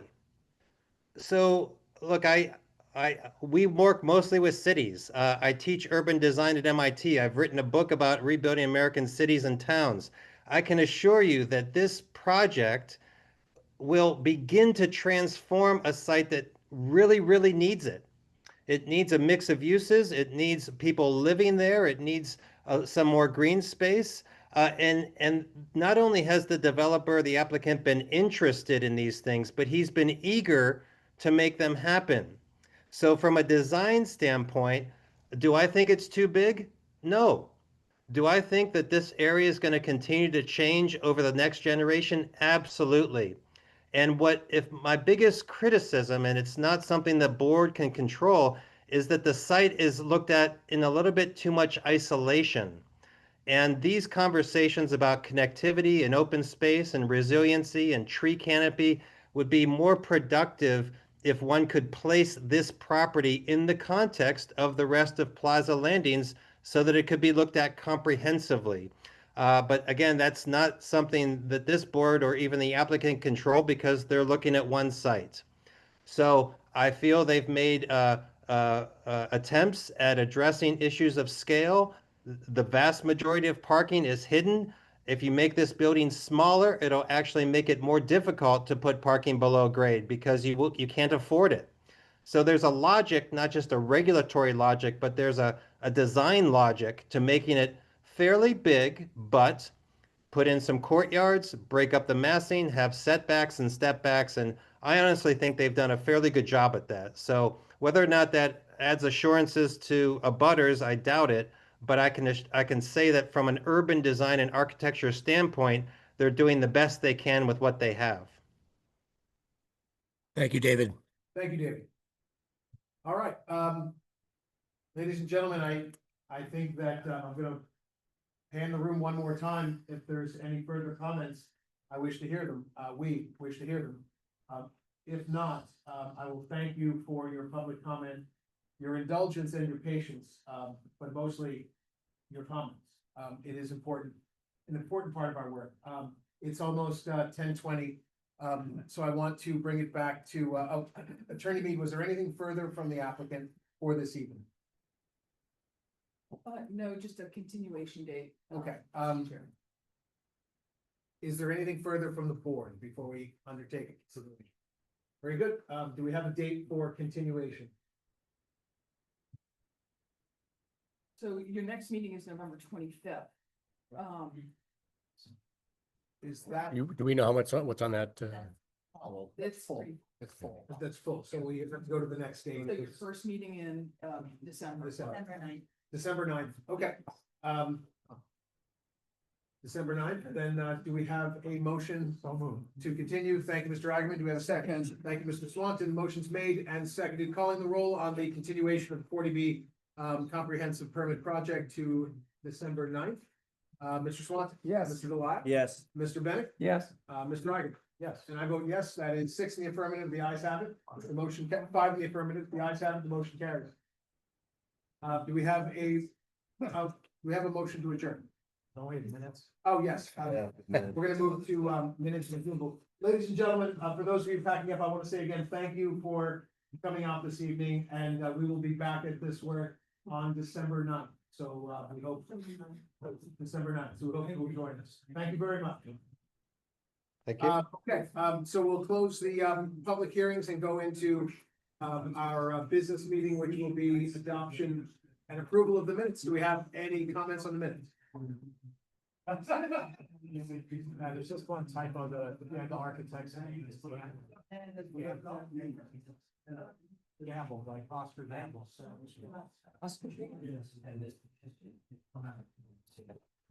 I'm sorry. What was, Mr. Kaplan? I'm sorry, if you don't mind, thank you very much. Do we have comments on the minutes? You all said, okay. Any other comments? Do we have a motion to approve the minutes?